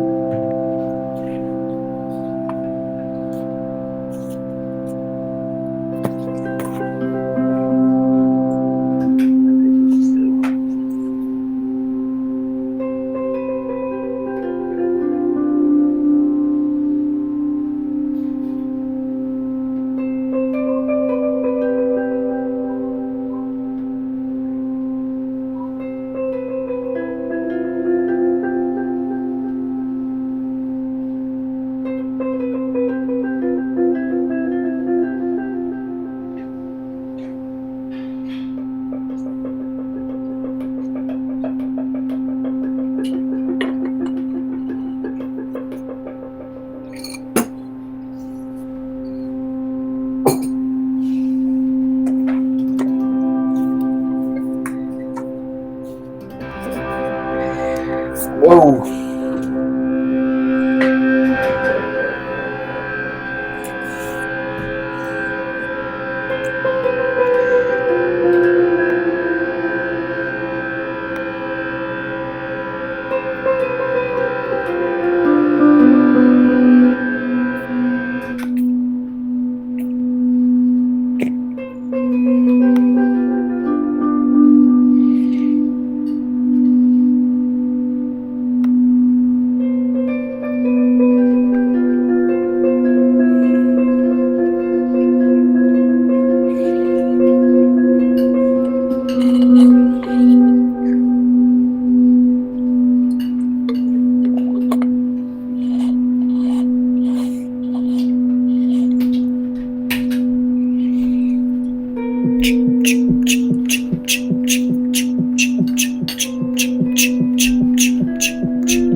No.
Hey, Dave.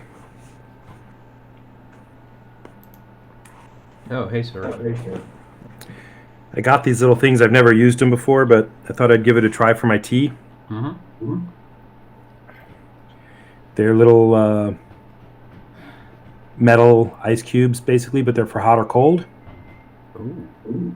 So I've got about a half dozen of them. And if I'm going to pour some boiling water on them, let them acclimate to the temperature, and then put them in my tea to keep my tea hot. Nice. Yeah, just kind of neat. I got them as a gift, I think, a couple of years ago. Just never had a chance to use them. That seems handy. Yeah, maybe. We'll find out. Maybe they're just an irritant floating in my tea. I don't know. Bump your nose at them That's right. every time you try to drink. That's right. I might get these, sir. Careful not to swallow. Right. Well, thankfully they're pretty big. Well, Yeah, Well, hard to. all the more Don't reason burn why your you don't nose. want to swallow them.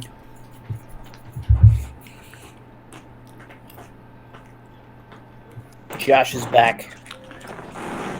I am Brand back. new invention.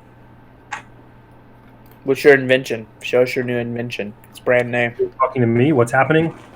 Josh. So I've invented this fresh new beverage, Sprite. Sprite, and it doesn't have any sugar in it, and yet it is sweet, crisp, and I find very refreshing. Is this a commercial? Did I come in on a commercial break? Are we getting paid? Small. We are. We got Oh. sponsored by Sprite while you were sponsorship by gone, Coke. Matt. I would never sell out. Just throwing that out there. Sprite, give me a ring. You know where Sprite, that was just a taste. Yep. We Folks, will let me tell you can- about Sprite. drink You can put Sprite your name on this every content. session. This sweet, sweet content. Okay, The second you try Sprite, you're literally going to spit out any other fluid you put in your mouth. You're going to say, so Dave, what in the name of God is that unholy substance? I'm going to talk Sprite. to Dave here for just a second. How's it going? Light necromancy. Continent scale. For mapping a whole continent, use a scale where one hex represents 60 miles. Mm-hmm. What we're going to want to do is take like the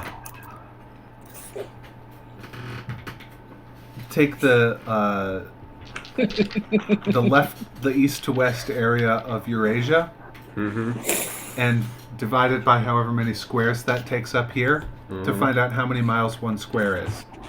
Okay. I mean, maybe not right now, because we're not. So the three scales. I was super wrong telling you about province scale. The widest scale is continent scale. What D&D describes is one hex representing 60 miles. And then kingdom scale, each hex represents 6 miles. And then in province scale, each hex represents 1 mile.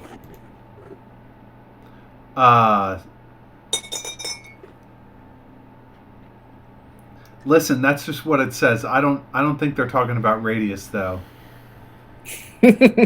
X radius. I think they're talking about diameter. The side. Oh, No, they're not talking about diameter. I think they're talking about I think a they line. mean one of the sides. I think they're talking about a line drawn perpendicular to one of the edges of the hex through the Oh center. yeah, 60 miles. Yeah, so each side is 10. Yeah, okay, that makes sense. Yeah. That's what I think they're talking about. So, Robert, did you smelt the hot cubes yourself? I did not. These I got as a gift from somewhere. But what we're going to do is we're going to come up with our own scale. Dave is sort of calculating it now, but I'm going to write down that we're going to calculate it officially in the future. Okay, well, yeah, great. But what you should do is, it's hard to say right at this exact moment how many squares on our world map that's going to take up. But when you are DMing, you should make a kingdom scale map where each hex represents 6 miles. And I have some PDFs of like hex grids that are nice that you can print out and work with if you want me to send those to you, or they're super easy to find online. But make a kingdom scale map where each hex represents 6 miles, and then within that, make a province scale map where each hex represents 1 mile, and that province is basically where the adventure is going to take place. If that makes sense. Does that make sense, Josh?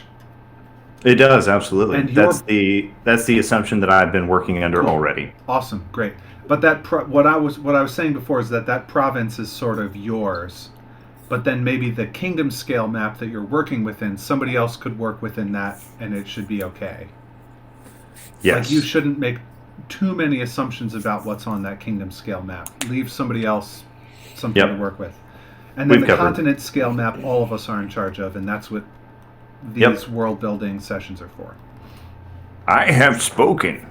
Awesome. Dave, have you the map? Mm-hmm. Dave has the map. The first thing, well, do you want to calculate the starfall for the remaining races that we need? Don't we need some more races? Mm-hmm. I think that... Can somebody work out for me a list of the races that we still need? I'm going to get some paper and come back. So, Robert, are you doing that?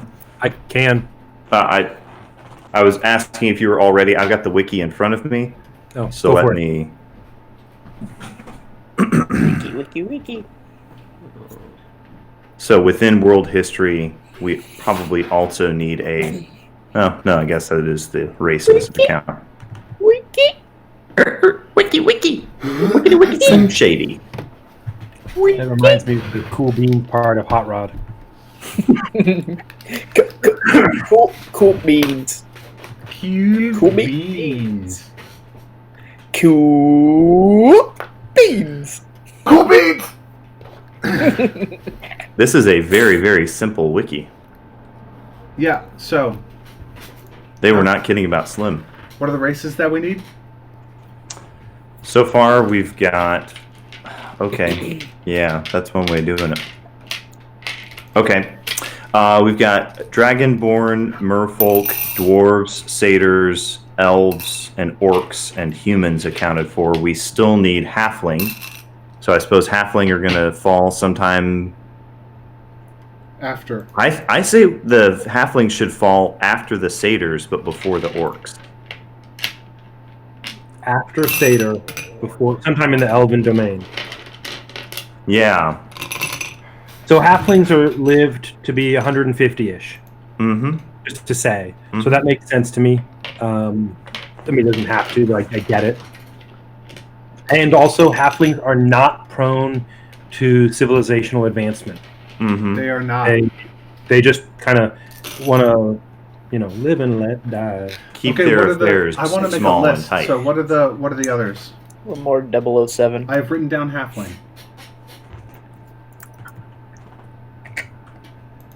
Who else? Was that pen or was it a different one? It was this pen that I used.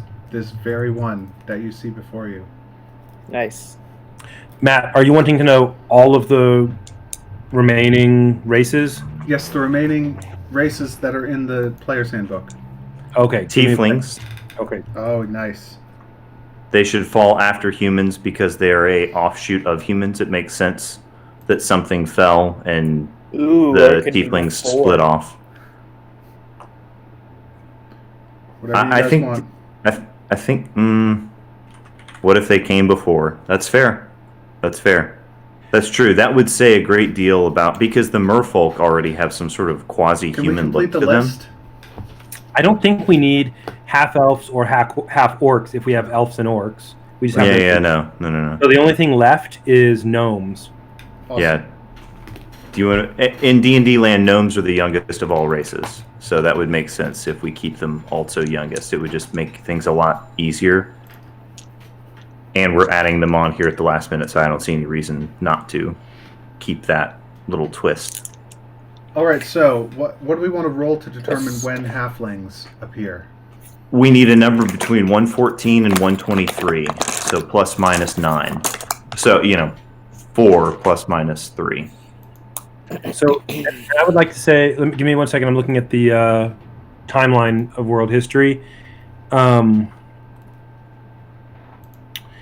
I think having the humans have fallen within. Sorry, the human and orc stars fell within about 125 years of each other, and the orc star fell only a couple thousand years after 6,500 years after the elf.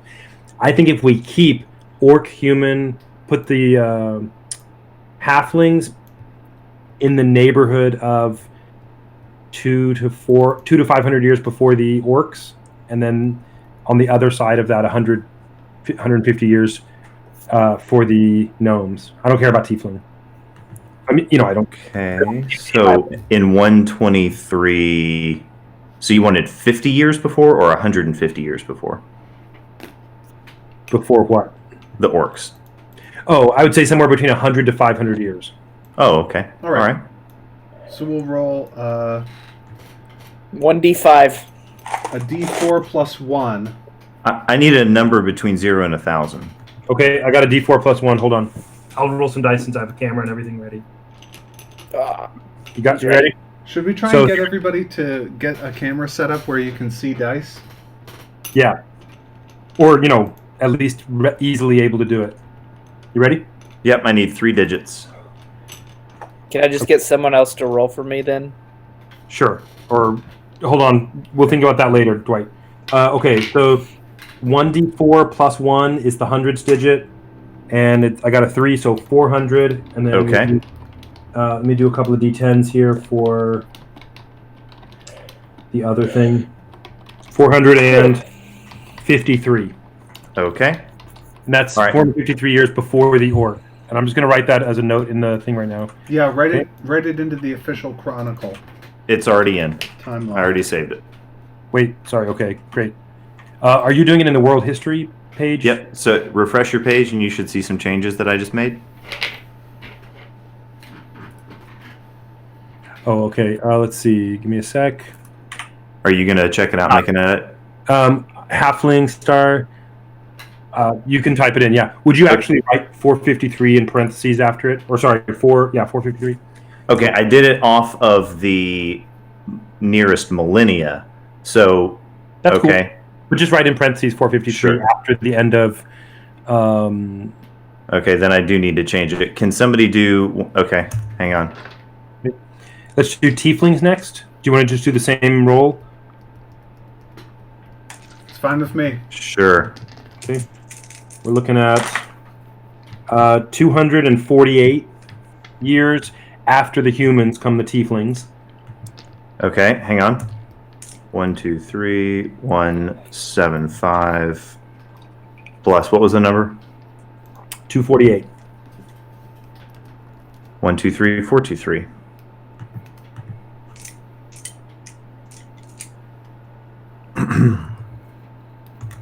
All right. Okay, and the gnomes, 237 after the tiefling. Okay. 1, 2, 3, 660. Will you save that for me? Oh yeah. I'm saving everything I write. Cool.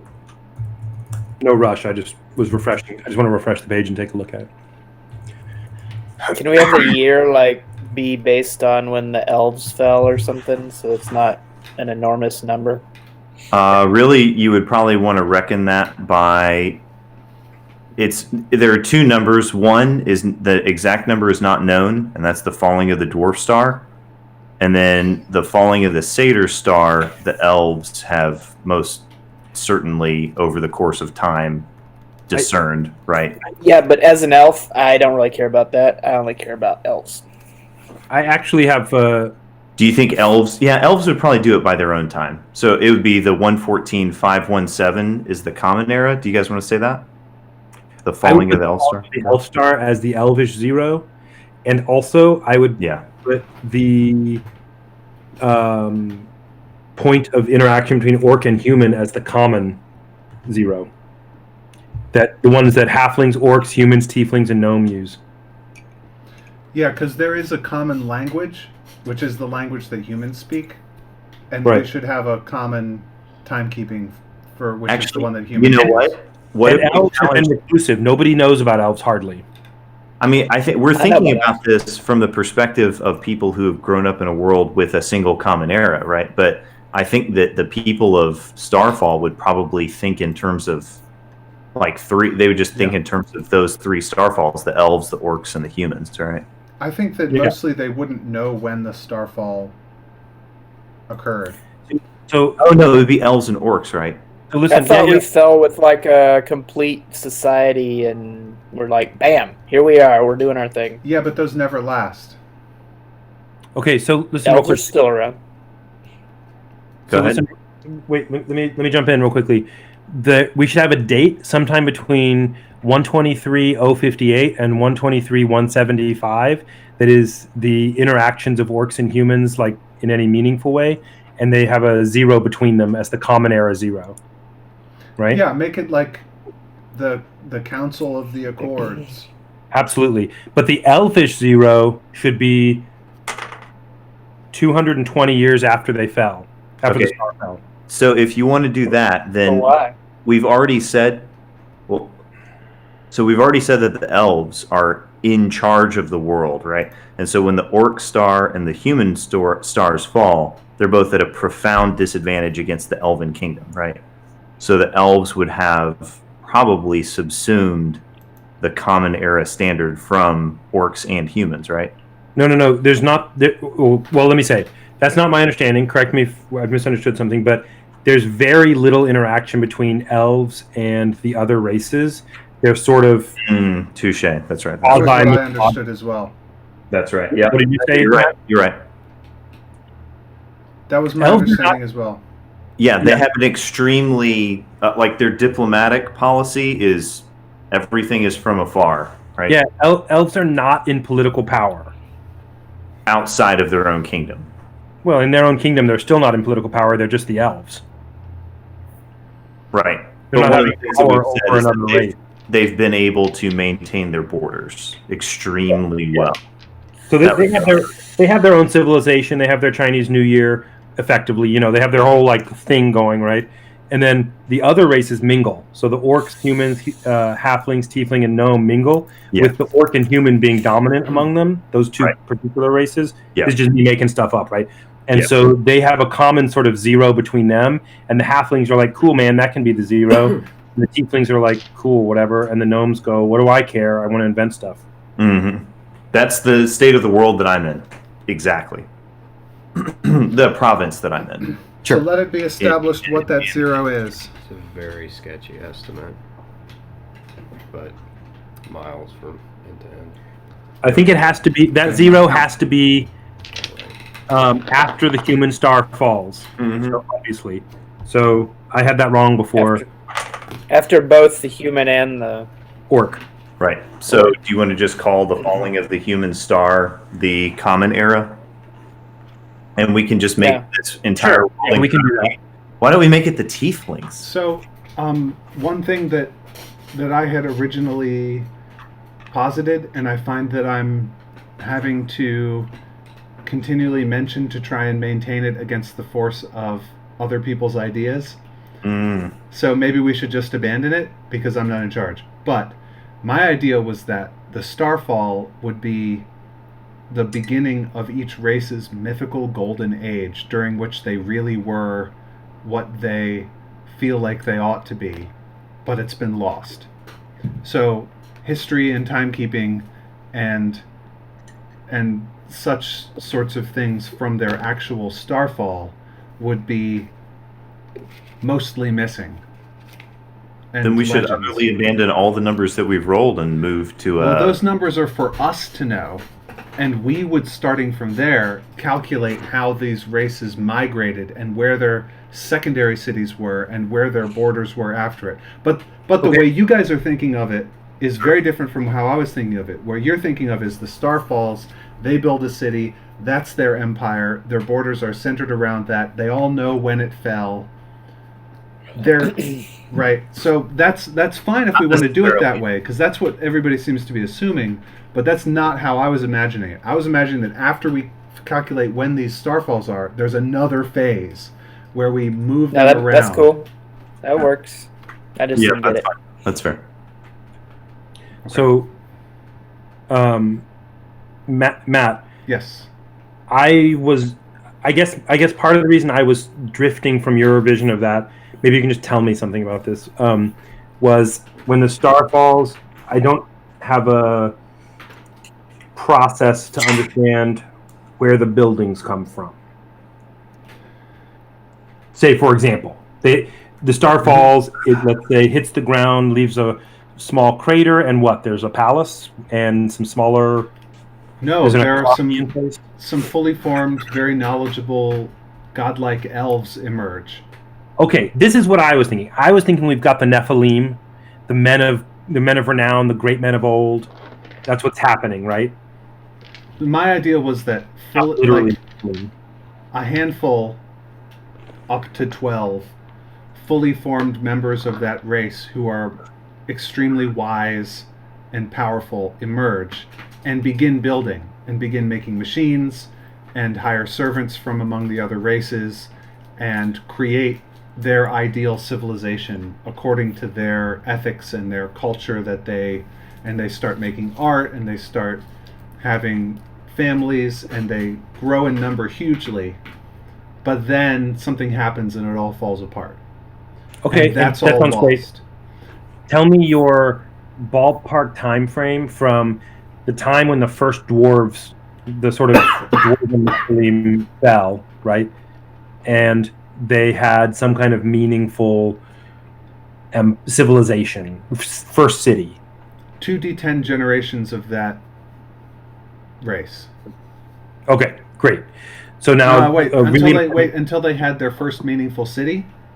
Yeah, something like that. Until they were dominant in a meaningful way. Yeah. So, actually, 1d6 of their generations. Okay, I think that's way too few. So let me ask. They're like demigods. They're like. Except for like the Dragonborn, where there's only 4 generations of their race, or so.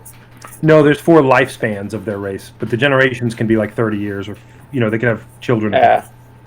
Real quickly, so this is, I think, a really important question for me to understand.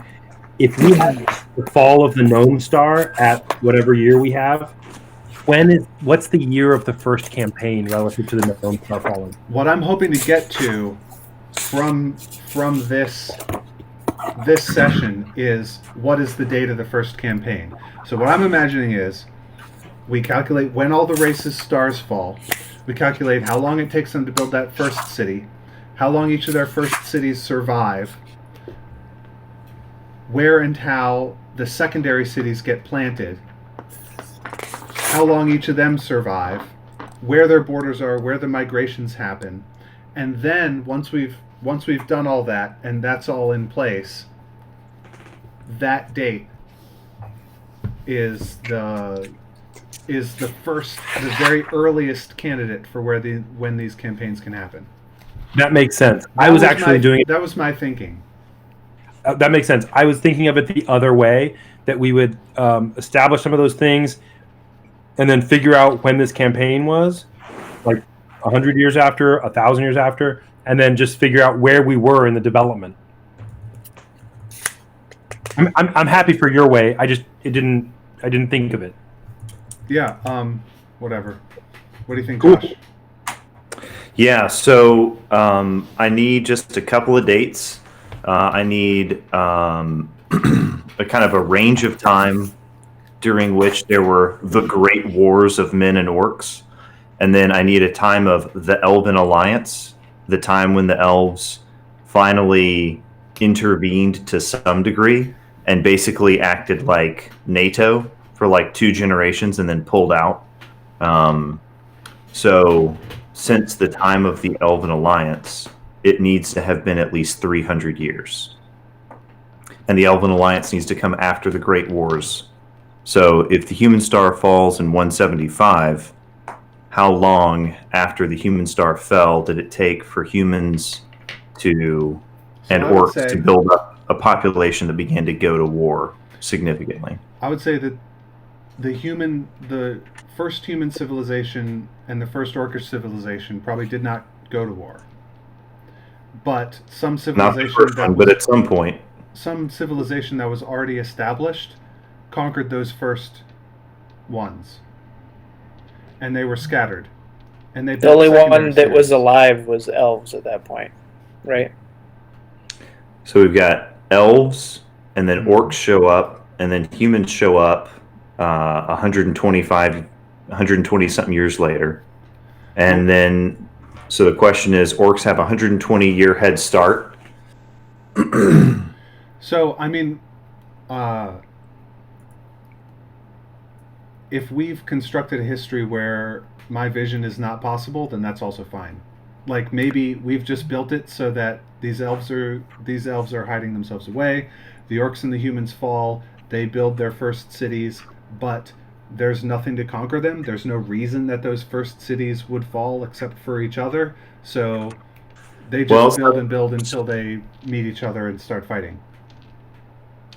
And they Okay, still have you their want first them cities at each the to point have before. a time of golden age. Okay, that's fine. Right. Uh, Yeah. I want there to be a dungeon on our world which has Sure. artifacts from the golden age of humans that humans would Sure. recognize as being Sure. uniquely human. How long do you want for an arc? I think that the city would take 1d6 generations to build because they're amazing, and then Okay. like 2d10 generations before it begins to decline, and 1d6 generations for the decline to happen, or for the fall Sure. to happen. Yeah. So from like, it's peaking at 100 years and trailing down for 500. Something like that.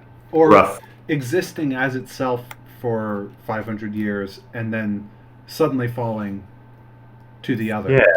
But you're talking about okay, so that's fine. So if we jump just 500 years forward from the Orc star, that puts us just before the falling of the Gnome star.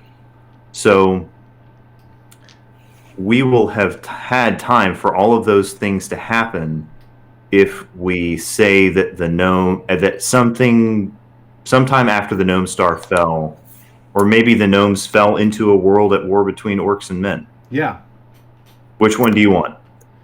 But I mean, I think that I don't know. What do you think, Sir Robert?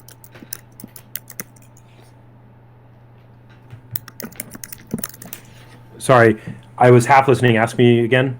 I was working on the timeline thing. Go ahead. Should the Gnome star fall into a world where the orcs and the humans have made their first, tete-a-tete, where the kingdoms collide? Maybe the Gnome Star destroyed the Golden Age orcs and humans. Ooh, I like that the gnomes showing up somehow changed the technological power balance. I think what has to happen is the war has been in a stalemate for 400 years. The gnomes show up and they obliterate each other because they all hire gnomes. That seems like a great idea. Let's do that. That's also, now we've got in our canon past made by the history Hungarians. that's a great campaign setting all on its own. But our campaign is going to be in the future after that. But I love that. That's awesome. Actually, mine could very easily happen just before. Just before. Well, but then But we Survivor want- couldn't be a gnome. Yeah, we Okay. want That's all the fine. races to be well established by the time. Okay. So the Great Wars of Men and Orcs begin how many years? How many years does it take after gnomes fall? Like basically they get like 3 generations in and then they're already participating, or do they get 8 generations in? I think. I would say, Robert. Yeah, let me That's just say your idea. real quickly. One, I like this way of doing it a little bit better than the purely random, where we're massaging the stuff to make a better story. Yeah. Mhm. So I'm going to propose here, not strongly for right now, but like offline, I kind of started a massaged timeline where we get a little more interesting stuff, just smooth it out a little bit. But we should continue this way. That said, ask the question again, Josh. How many generations of gnomes were born and raised up in their craft before gnomes began significantly contributing to the technological warfare? That completely has to depend on where the gnome star fell. Sure. Where all of the orc, the map, human, Dave! tiefling. Got the map. So it's certainly possible that they fell and they began No to. man's land. Yeah. Yeah, they fell in the middle of nowhere. They build up their own civilization, and they're technologically superior, but not as much wizardry or something. There's like suppressed magic, so they develop a lot of tech. And then the humans and the orcs happen to find them and hire them and blah, blah, blah. But, also they could have fallen right in the middle of the humans. Or, I don't know, something. Sure. I love the idea of no man's land because that means that eventually orcs would get some gnomes. And who knows, maybe they get, the equivalent of the Nazi gnomes, or maybe they're just really, brilliant and they help their masters, albeit unwillingly, but still, now you've got orcs with the same level of tech that can fight back. Something like that. So just so you guys will know, Dave has finished a calculation. Thank you, Dave. 1 square of hex paper at kingdom scale, which is to say, each hex represents 6 miles, takes up maybe like a quarter of a square on our world map. 6 miles? Each hex represents 6 miles. Mm-hmm. There are like 20 hexes by 12. Okay. Yeah, that seems like a pretty reasonable density. So you will get to pick, you get to get a sheet of hex paper and pick like 1/4 of 1 square on here, which is the kingdom, and then you get to pick like a fairly small section of that, which is the province. Can you point the camera at the map and let us see that? Yeah. It's Point while you also say exactly what you said. It's that same map that I was working on last time. And the width is about 40 squares and the height is 24-ish. Okay. Each square is roughly 200 by 200 miles. Okay. And this is the missing technology that I crave, is a wiki integration for a map like that, where the map, you can zoom in on it, and when you zoom into that square, you can add items and elements to it and then zoom out of it. Right? Dave's going to send you guys a picture. Great. In the Kyle McManus. Oh no, I shouldn't say its name, it's secret. Is Kyle McManus a secret? No, don't still. What are you doing? He's the most virulent, manly man in town. I do not know if that means what you think it means.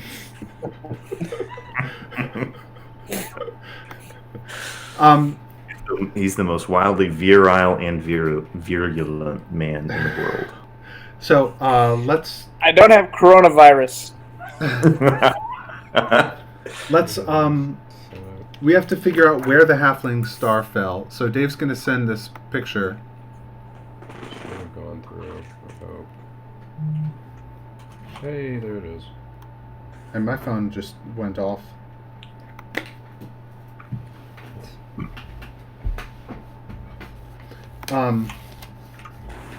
So we have a system for deciding where starfalls happen.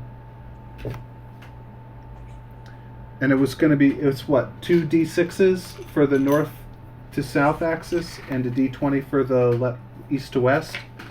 Sounds right. Shall I roll up where the gnomes fall?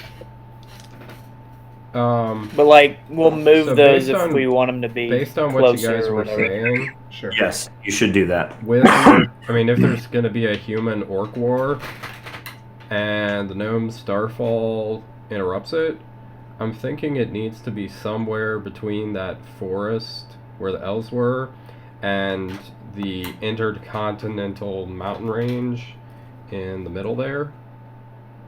So probably somewhere in like 7869. What would you say the Y range is? coordinate. Is it like a 6x6 square that we could roll 2d6s and locate a I mean, point I'm in it? thinking like I'm thinking they're in here somewhere.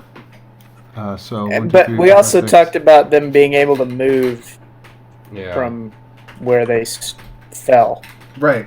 Yeah. So the Gnome Golden Age city is not necessarily the point where they first contact Yeah. the orcs and the humans. But And the orcs I mean- and humans at war, maybe they've both moved towards each other, or whatever. Right. I think the gnomes, what if the gnomes do their darndest to just like hole up for a long time, and then the first, either the humans or the orcs made contact with them, that started the imbalance, right? I mean, we could put them in that intercontinental mountain range. That would give us... I can see the life waning from Matthew's eyes as the randomness seeps out of this equation. No, it's fine. Let's decide where the best place for them is. What do you guys Let's make think? it random too, though. Where got- did you land when you did somebody roll for this? No. No. Let's Yeah, roll. just roll for them and see where they end up, and then Let's we roll can... for them and see where they end up. I'm going to roll 2 d6s and a d20. Cool. Point your camera to it. But hey, remember what we want to do is we want to get the randomness and massage it a little, not the other way around. All right. Yeah. That's you. Oh, yes. We have an axiom. The dice don't lice. That's an axiom. The No. dice The don't axiom lice is get the not. randomness first and then massage it. Yeah, okay. I like that. Okay. No! It's the dice don't lice! Yeah, Actually, that for some that's a reason... good thing, right? The dice don't have lice. Because they're bald. I want some hairy dice now. For some Oh. reason, that just hit me as insanely funny. Yes. Dwight, I'm going to send you hairy dice so that when you roll them in your cup, they won't go. Josh, and I want to see Rasta bleed. Clang, clang, clang. Listen up. The die don't lie, and the dice don't lice. Get it straight. Okay, I'm gonna roll. Here come the gnomes. 2 on the d20, Dave, and 6 Uh-oh. on the north-south axis. Two on the... Are they in the water? That's like right next to the dwarves. That's a perfect place for them to land. Yeah, that then they means can that they get to like leverage live in the all- dwarf cities. They get Yeah. to leverage Yeah. all of the pre-existing All infrastructure that of the dwarves. Dwarf ore that didn't fall off the map.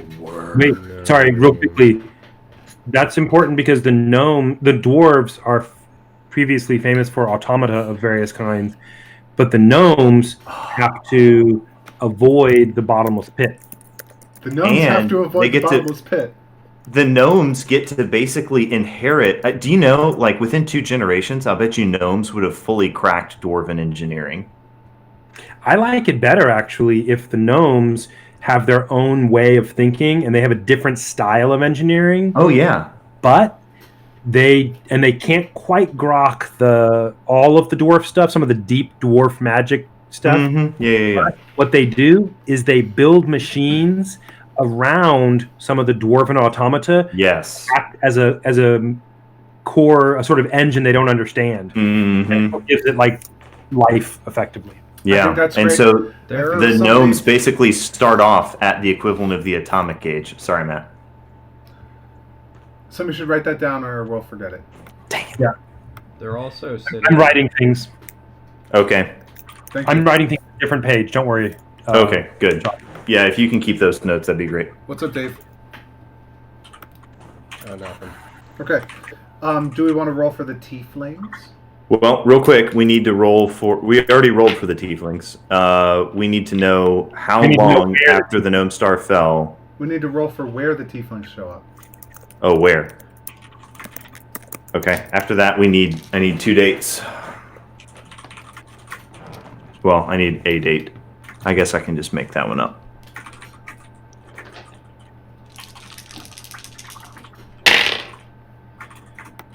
4 from the top. Wait, no. 4 and 4 on the north-south axis. okay. And 3 on the east-west axis. Yep. Okay. These are the tieflings. Tieflings. They're like tiefling.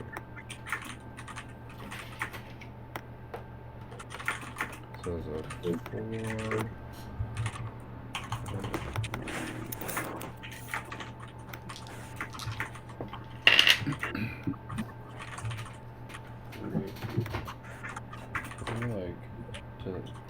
But what actual point is that, Dave? Draw the actual point have- on there. Yeah, I've got it. I've Oh, got okay. the coordinate marked down. Good.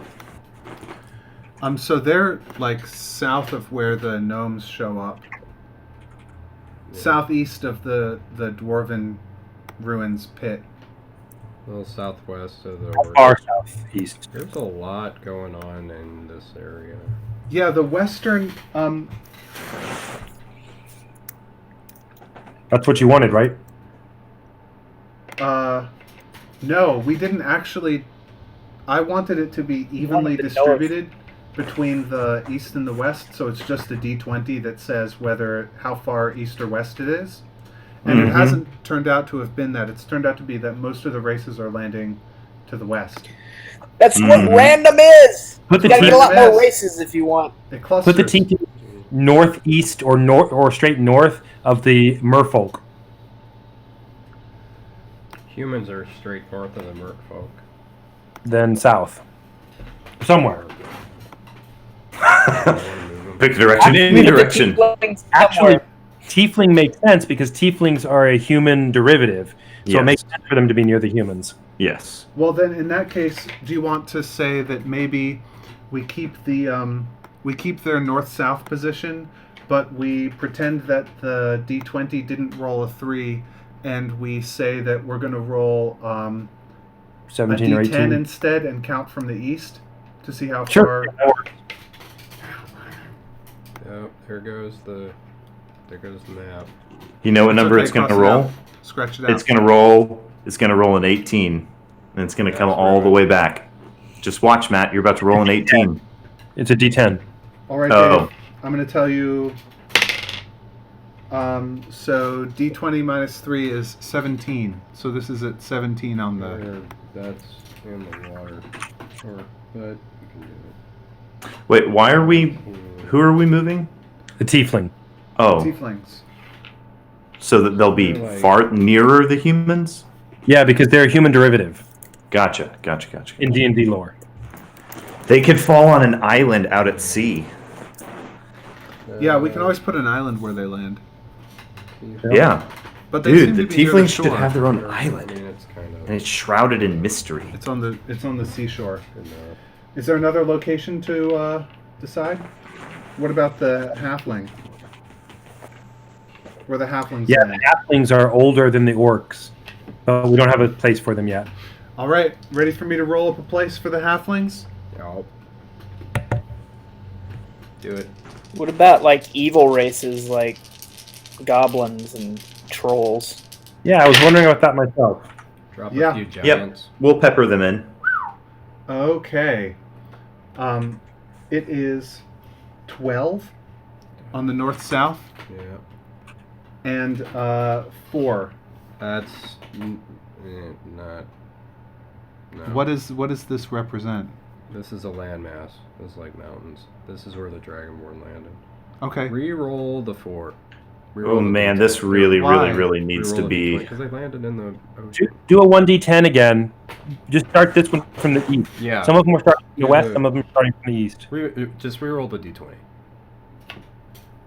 Here's another roll of the D20. It's an 11. What does it look like though? That works. Dave likes that better, our cartographer. Yeah. Cool. That's good. What are they? Halflings? Halflings. Half of what, lings? Half of humans. And half log. What? It's got like a peg arm and a peg leg and a peg head. All halflings, when they get anything amputated, are able to grow a plant prosthetic naturally. That's right. Like a plant hook. But it's always in the shape of a fork or a spoon. Mm-hmm. Which is really convenient because I was already feeding myself with my toes. So when I get that right foot locked off, I already got a good soup foot. All right, this is premium Twitch content.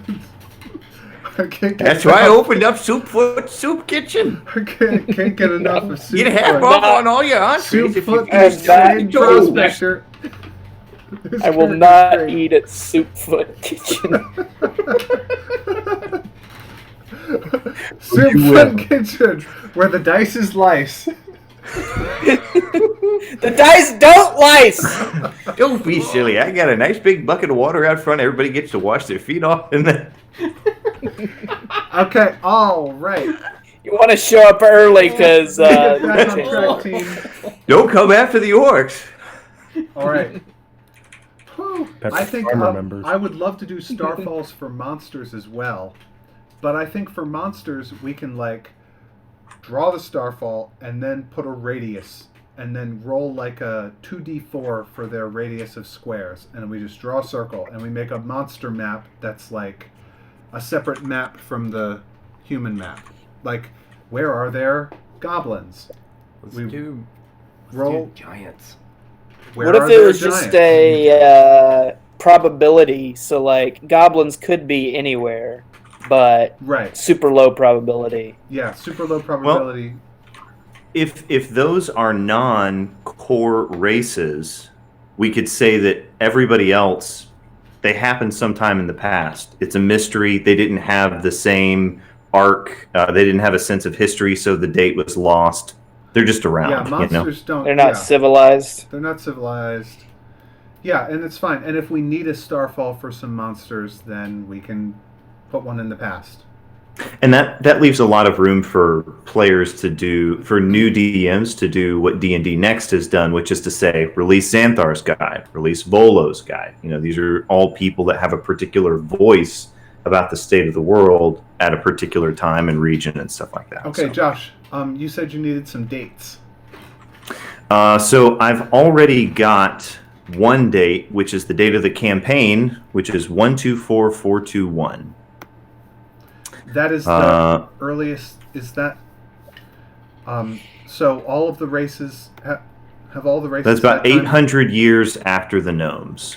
So all the races will have had time to have their golden age, and Yes. their golden ages fall, and Yes. secondary cities spread What out are from months there. called in D&D? Monks. How long are the gnomes? Months. Oh, months. I think we just call them months. We do, at least in my world. 100 years? I'm not going to Like try to make you guys January. memorize. We don't know. February. No. Okay. You know what? I guess I may actually go all Tolkien on you guys because I've already done a lot of other stuff and come up with the months and stuff. Oh, Dave wants to drop the lizard folk last. Oh, yes. Shoot. Right. Okay, Dave, that's perfect because we already talked about the fact that the lizard folk were having to do their great migrations Yeah. like through the wars, So right? I think that the lizard folk golden age, like Well, has the lizard- just ended. They don't even have a golden age. Oh, they don't even get a golden age. Not really. Poor lizard folk. Dude, I'm they're- sorry. They're really young. They're super young, so they don't even. They're in their golden age, which is not very great. Or they haven't. Lizards are for reached it. fools. They haven't reached it yet, Young. maybe. So that We so haven't- they in the historically I was thinking they land like northward, Hmm. and then they get scared off by all the starfalls that are happening up there, and so they migrate, and there's also the wars and stuff. So I'm thinking like they land maybe up here somewhere, Okay. and then their migration takes them down here-ish or something like that. Okay. That makes sense? Well, do you want to just pick the spot? I'm okay with that if you guys are. For the lizard folk? Yeah. Yeah, that's fine with me. Okay. All right. I'm gonna Hey, Dave, stick can you along. give me a 2-digit number off the top of your head? 2-digit number off the top of my head? 56. Okay. Is that actually on the top of your head? Yeah, I can see it. Nice. Yep. Okay. I thought it was a name tag that his mom put on there, but it's not. Just a number. I don't know why it's there. So Robert, if you want to, Expected by. I just checked in all the changes that I made to the Slim Wiki. Okay. So The dice don't lie. What's that? Matt's on one of his things. Once, twice, thrice. These dice don't lice. yes. Oh, that is Sugar and good. spice. The dice don't lice. Is that Oh, like an man. L to you guys? Okay. Be Yeah, holding dice between your fingers. I went to a structural engineering place where I dropped the die from like 13 stories up and it bounced. And you're like, the dice don't lice. But that's not as funny. That's just an engineering term. You know, it's biology, like a cell, like a cell You lices. must be using one of those words in Yeah. a way that I haven't heard of before. Lice. Don't explain it. Sorry. Yeah, what that more do we one. need for calculating stuff? We need some dates. We need some dice rolls. I don't think we need any more dates right now. I would like to I draw think- some migrations, where the borders end Yeah. up after X number of years. Put some like border lines on this map at some point. This one. Do we need to do that right now? Hey, Matt, is there I any have way like that a- you can put the camera on the map? Pen or something. I would love to do that, but the methodology that I have is to hold it in my hand. Oh. Do it. Can I just see it real quick? You know what? Yeah, you guys talk, and I'll see if I can set something up. Okay. So Dwight, you're playing a elven Migration. Wood. monk, pattern? Wood elven. wood elf. You just- Yeah. Well, Yeah. I'm for all intents and purposes. If I say elf, I mean wood elf These for are mine. Gotcha. in this campaign, Those are right? your headphones. That's where they went. Unless otherwise stated. So the wood elf Wealth. monk of level Well. 6 will Yeah, be which I'm gonna have to learn about. you're going to be one of the highest level heroes in the town. And Okay. there will be a few other people that are as high as you, and then several people who are of the level of our heroes. 2 and 3. But not a ton more, right? It's not like this So town am I is just gonna- over. I'm gonna have all my level ups like front loaded, and then everyone else will catch up, and then I'll go. Or Yeah, no, you will continue to progress. You just, by the time they hit 4 or 5, you'll hit 7, right? yeah, Because That makes it's sense. just going to take that much longer, right? Unless you guys fight things that these guys really should be absolutely murderized by, and somehow you guys all get through together, in which case you can, maybe get some faster XP. We'll see. So, but we're going to do it by milestone. So I'm going to keep track of these things, and a lot of it is you're going to achieve levels or achieve kind of progress towards levels by campaign events in addition to things that you kill. So, that's awesome. Can you turn the camera 180 Map degrees? here? Yeah, you want to trade? or the map. Yeah. Well, not the map, because Dave's going to be drawn on the map, presumably. Rotate the camera. Uh-oh. Hey, Matt. What's up on Dave now? Hey, Matt. Can you rotate the camera 180 degrees? Matt, We can swapped you? He bodies. doesn't have his headphones on. Hey, Matt. I There. can't hear them. Oh. Where are your headphones? Oh, they're there. You want to? Or I guess you can. You want me to put these in my ear? Maybe not. Okay. Do you want to switch headphones? Yes. Oh wait, your headphones are. Here. Uh, You can plug yours. Oh no. You can plug yours into there.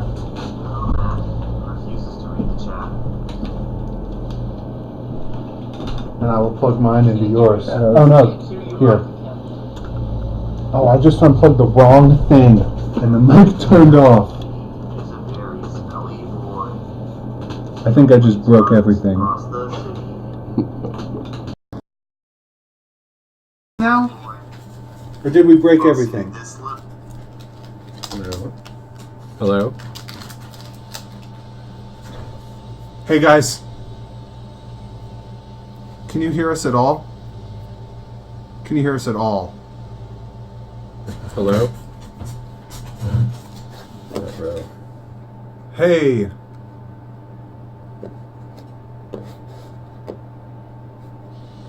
Mike's muted. Hey, can you hear us now? Oh, there we go. No. No. Sorry, bro.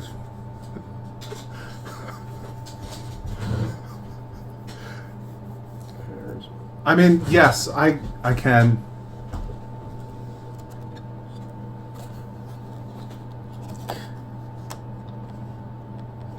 No, this is a spatial problem I don't know how to solve. Wait a second. Oops. Oh, that's like that.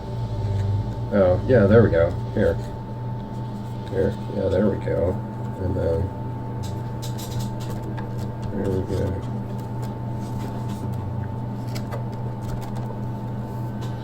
How does that look?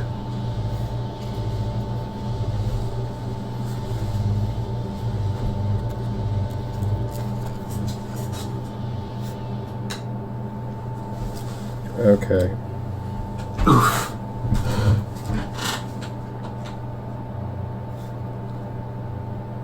Oh wait, that's wrong left.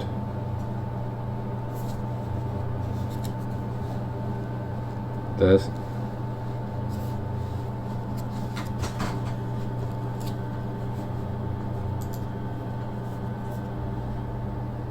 Like this.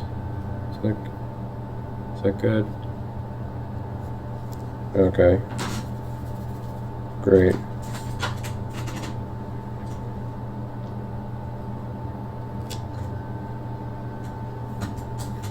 So I had the humans, the arrows are like migration patterns, so the humans went across the bay there, and you can see the merfolk landed in that swamp, and then they go into the sea, and then the lizards go all the way down to this swampy area on the south side. There may be other migrations, I don't know. This is beautiful. Those are just a few of them.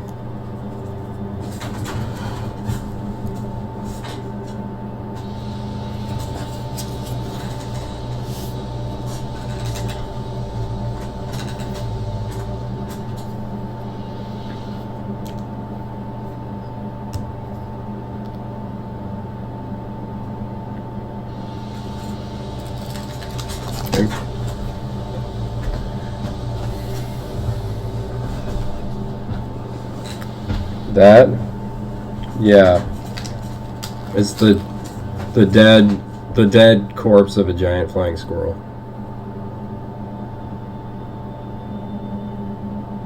Okay, so we need to figure out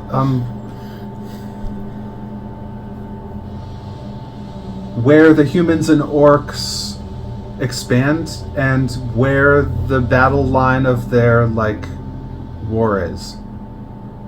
I'm thinking somewhere in here, where I am pointing to. Wait, this camera's inverted.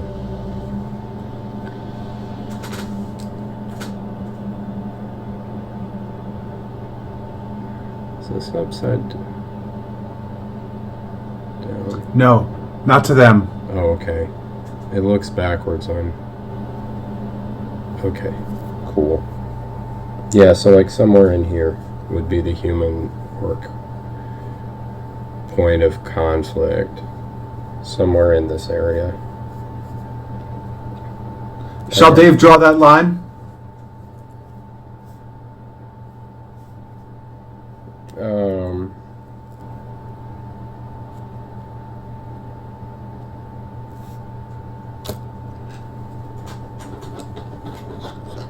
Hey, look, I found a pencil. So this will be, what do we call it? The red line.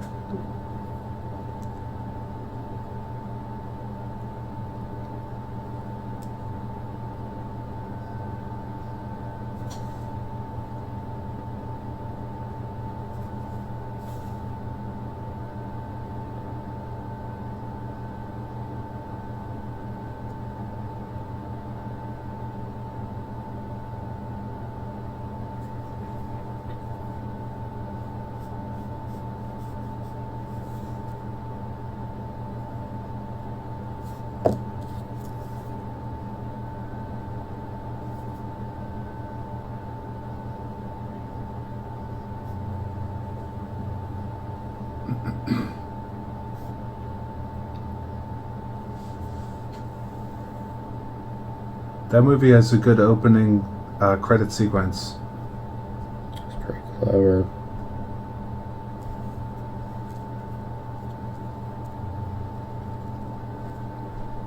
Yes, that's fine.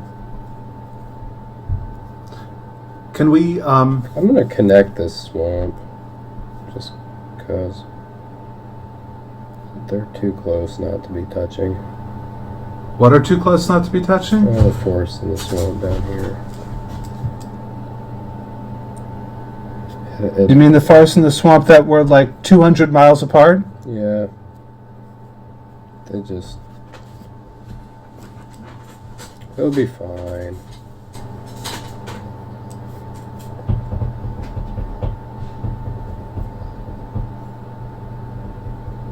Okay.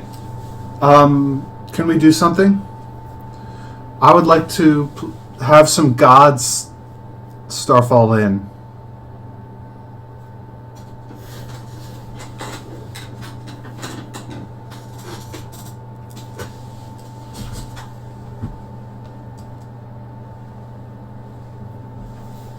I have lost my phone. We're going over this way.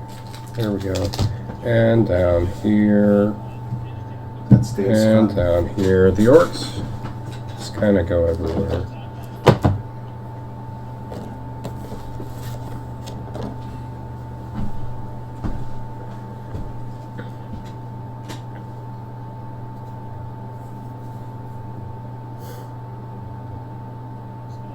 Hey. Hmm.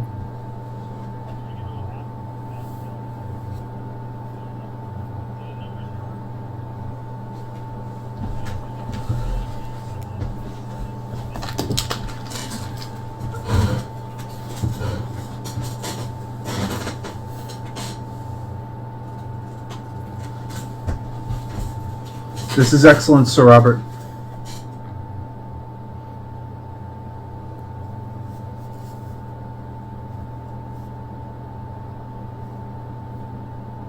That's sweet. I have this proposition to make. Each of the five of us invents a god and rolls where and when they will land.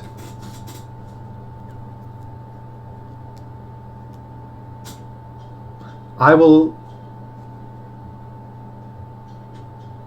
Oh, as a homework assignment? Okay. Let me look at my list.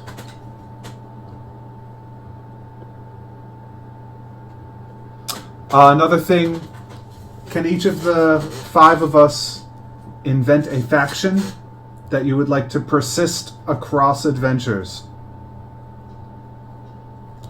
Oh boy.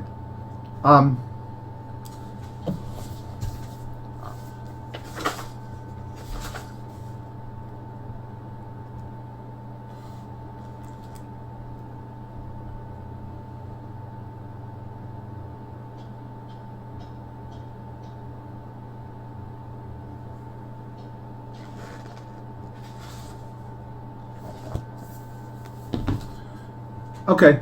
Yeah, I'll make some sort of document to share with you for how to create such a thing.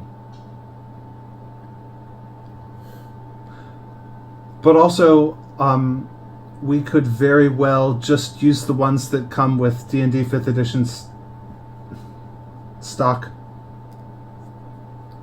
The Harpers, the Zentarim.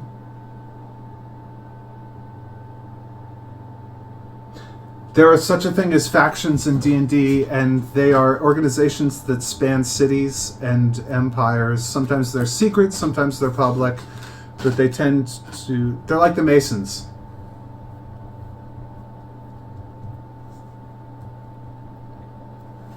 Well, for instance, like, and something we already have might be the, I can't remember what you called them, Josh, but the Starfall Seekers or whatever they were? Something like that? Starfall Hunters, yeah. That would be a faction.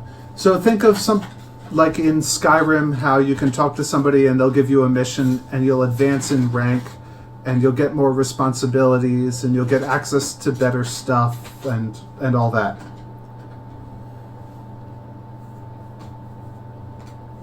Well,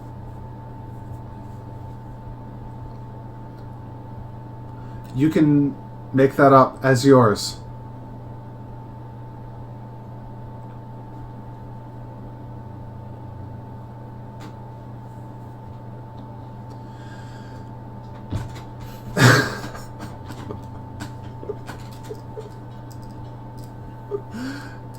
Okay. Cool. So is that it? I feel pretty happy.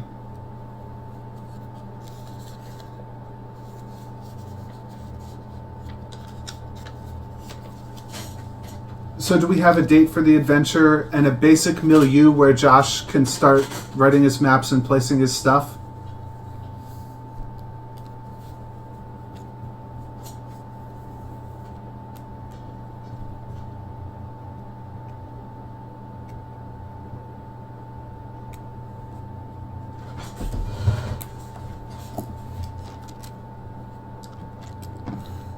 So Robert, what do you think?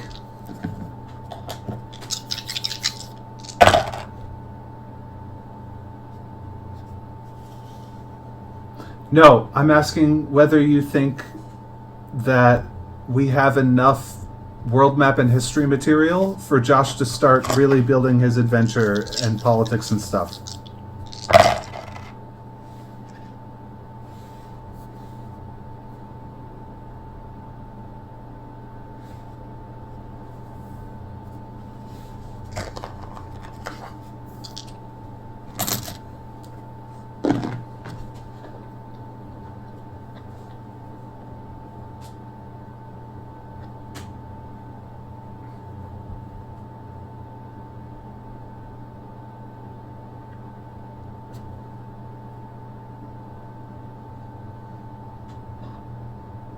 What? Alright.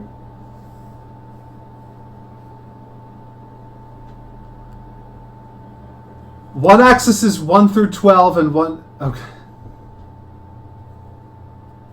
So, like... Alright. So, like here.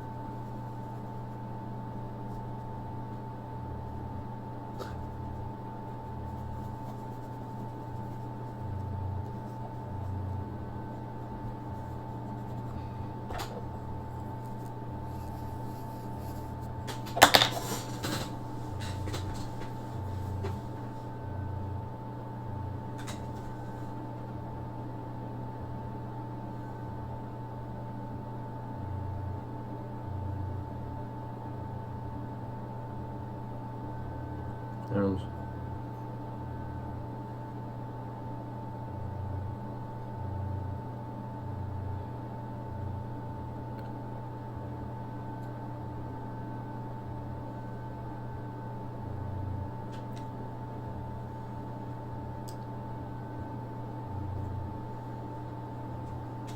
That sounds good.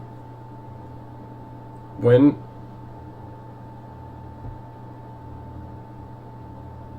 When was that reset? When was that reset? Or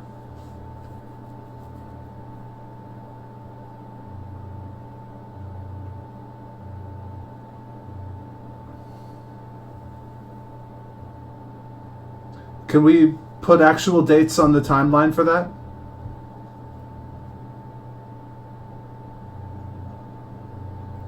Can we make sure that those dates are actually down on the timeline? Thanks. I'm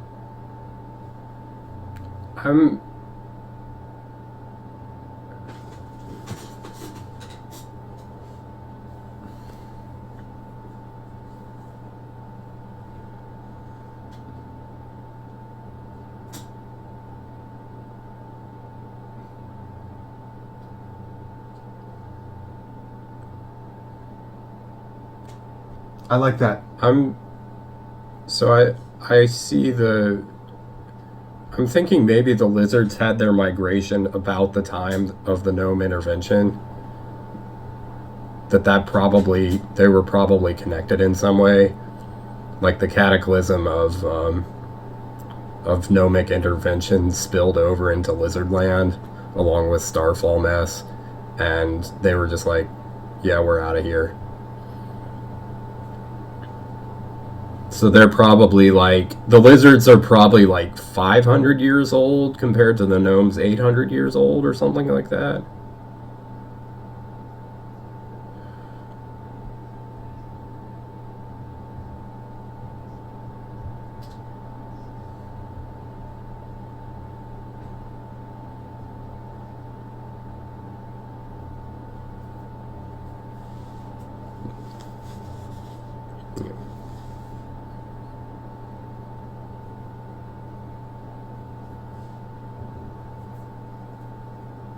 Yeah.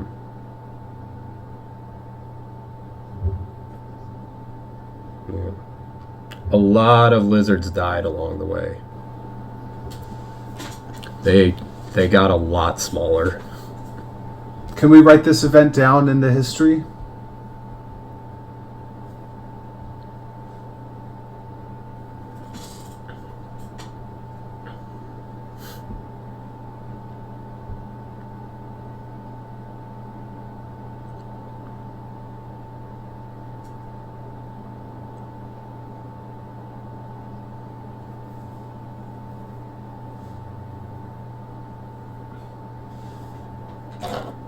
Oh.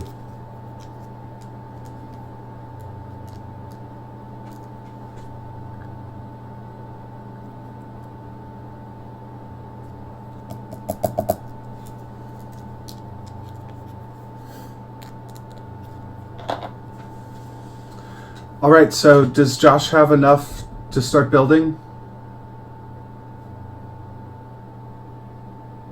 Okay, good. Josh, do you understand sort of the limits within which to build? Okay, good. Let's roll.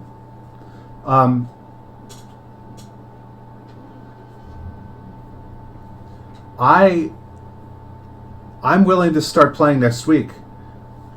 But maybe we could have one more to talk about guilds and gods, or Yeah. factions and gods and any other Minor miscellaneous races. stuff. Yeah. Or minor starfalls like Oh, giants and and the remainder of character creation, yeah. because we don't have lizard people for Dave yet.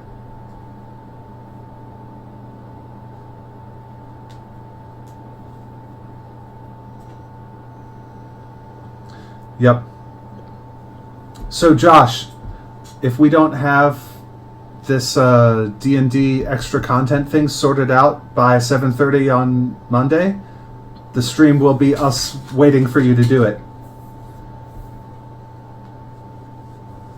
Cool, but I'm letting you know. That's what the stream will be if that doesn't actually happen. Yeah.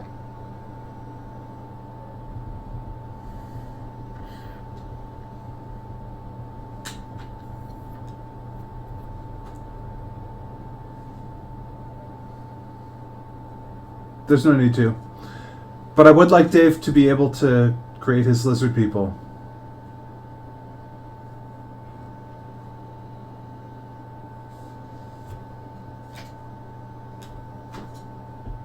Sweet.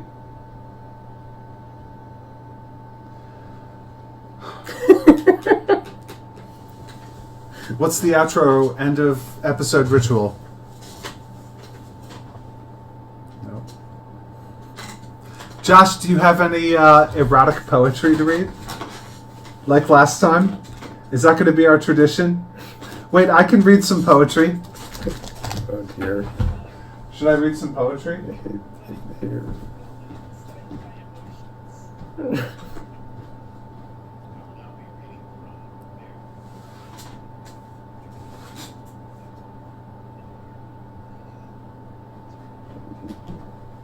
Thanks.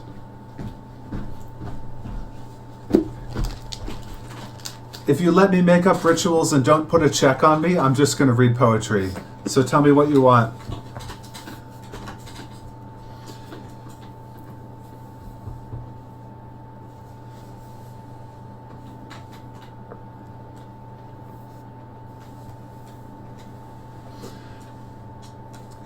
Though many were the hot springs everywhere in the Dominion, ruled by the sovereigns of the imperial line, they loved the land of Io for the beauty of its island hills, and standing on the hill of Isaniwa, at the base of the steep mountains, meditated poems, and mused upon the words. Now when I look at the growth of trees above the hot springs, the old firs are flourishing, succeeded by their offshoots, and the twitter of the birds is not changed. This will remain as venerable throughout endless ages, this site of imperial visits.